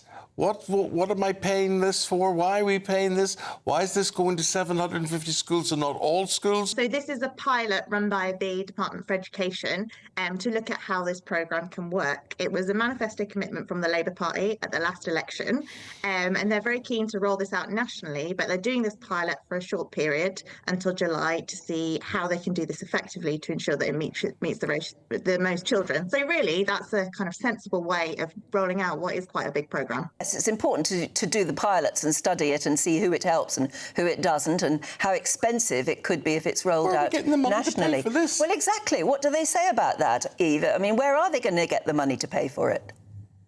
So they've committed to 30 million towards it. To be honest, we're in a situation as a country where 1/4 of primary school teachers are saying that they regularly spend their own money on feeding kids. That cannot be right. We know that we've got a child poverty problem in this country, and I think it's a reasonably good use of taxpayers' money to be spending it on ensuring that children go to school and they are fed and able to learn. Well,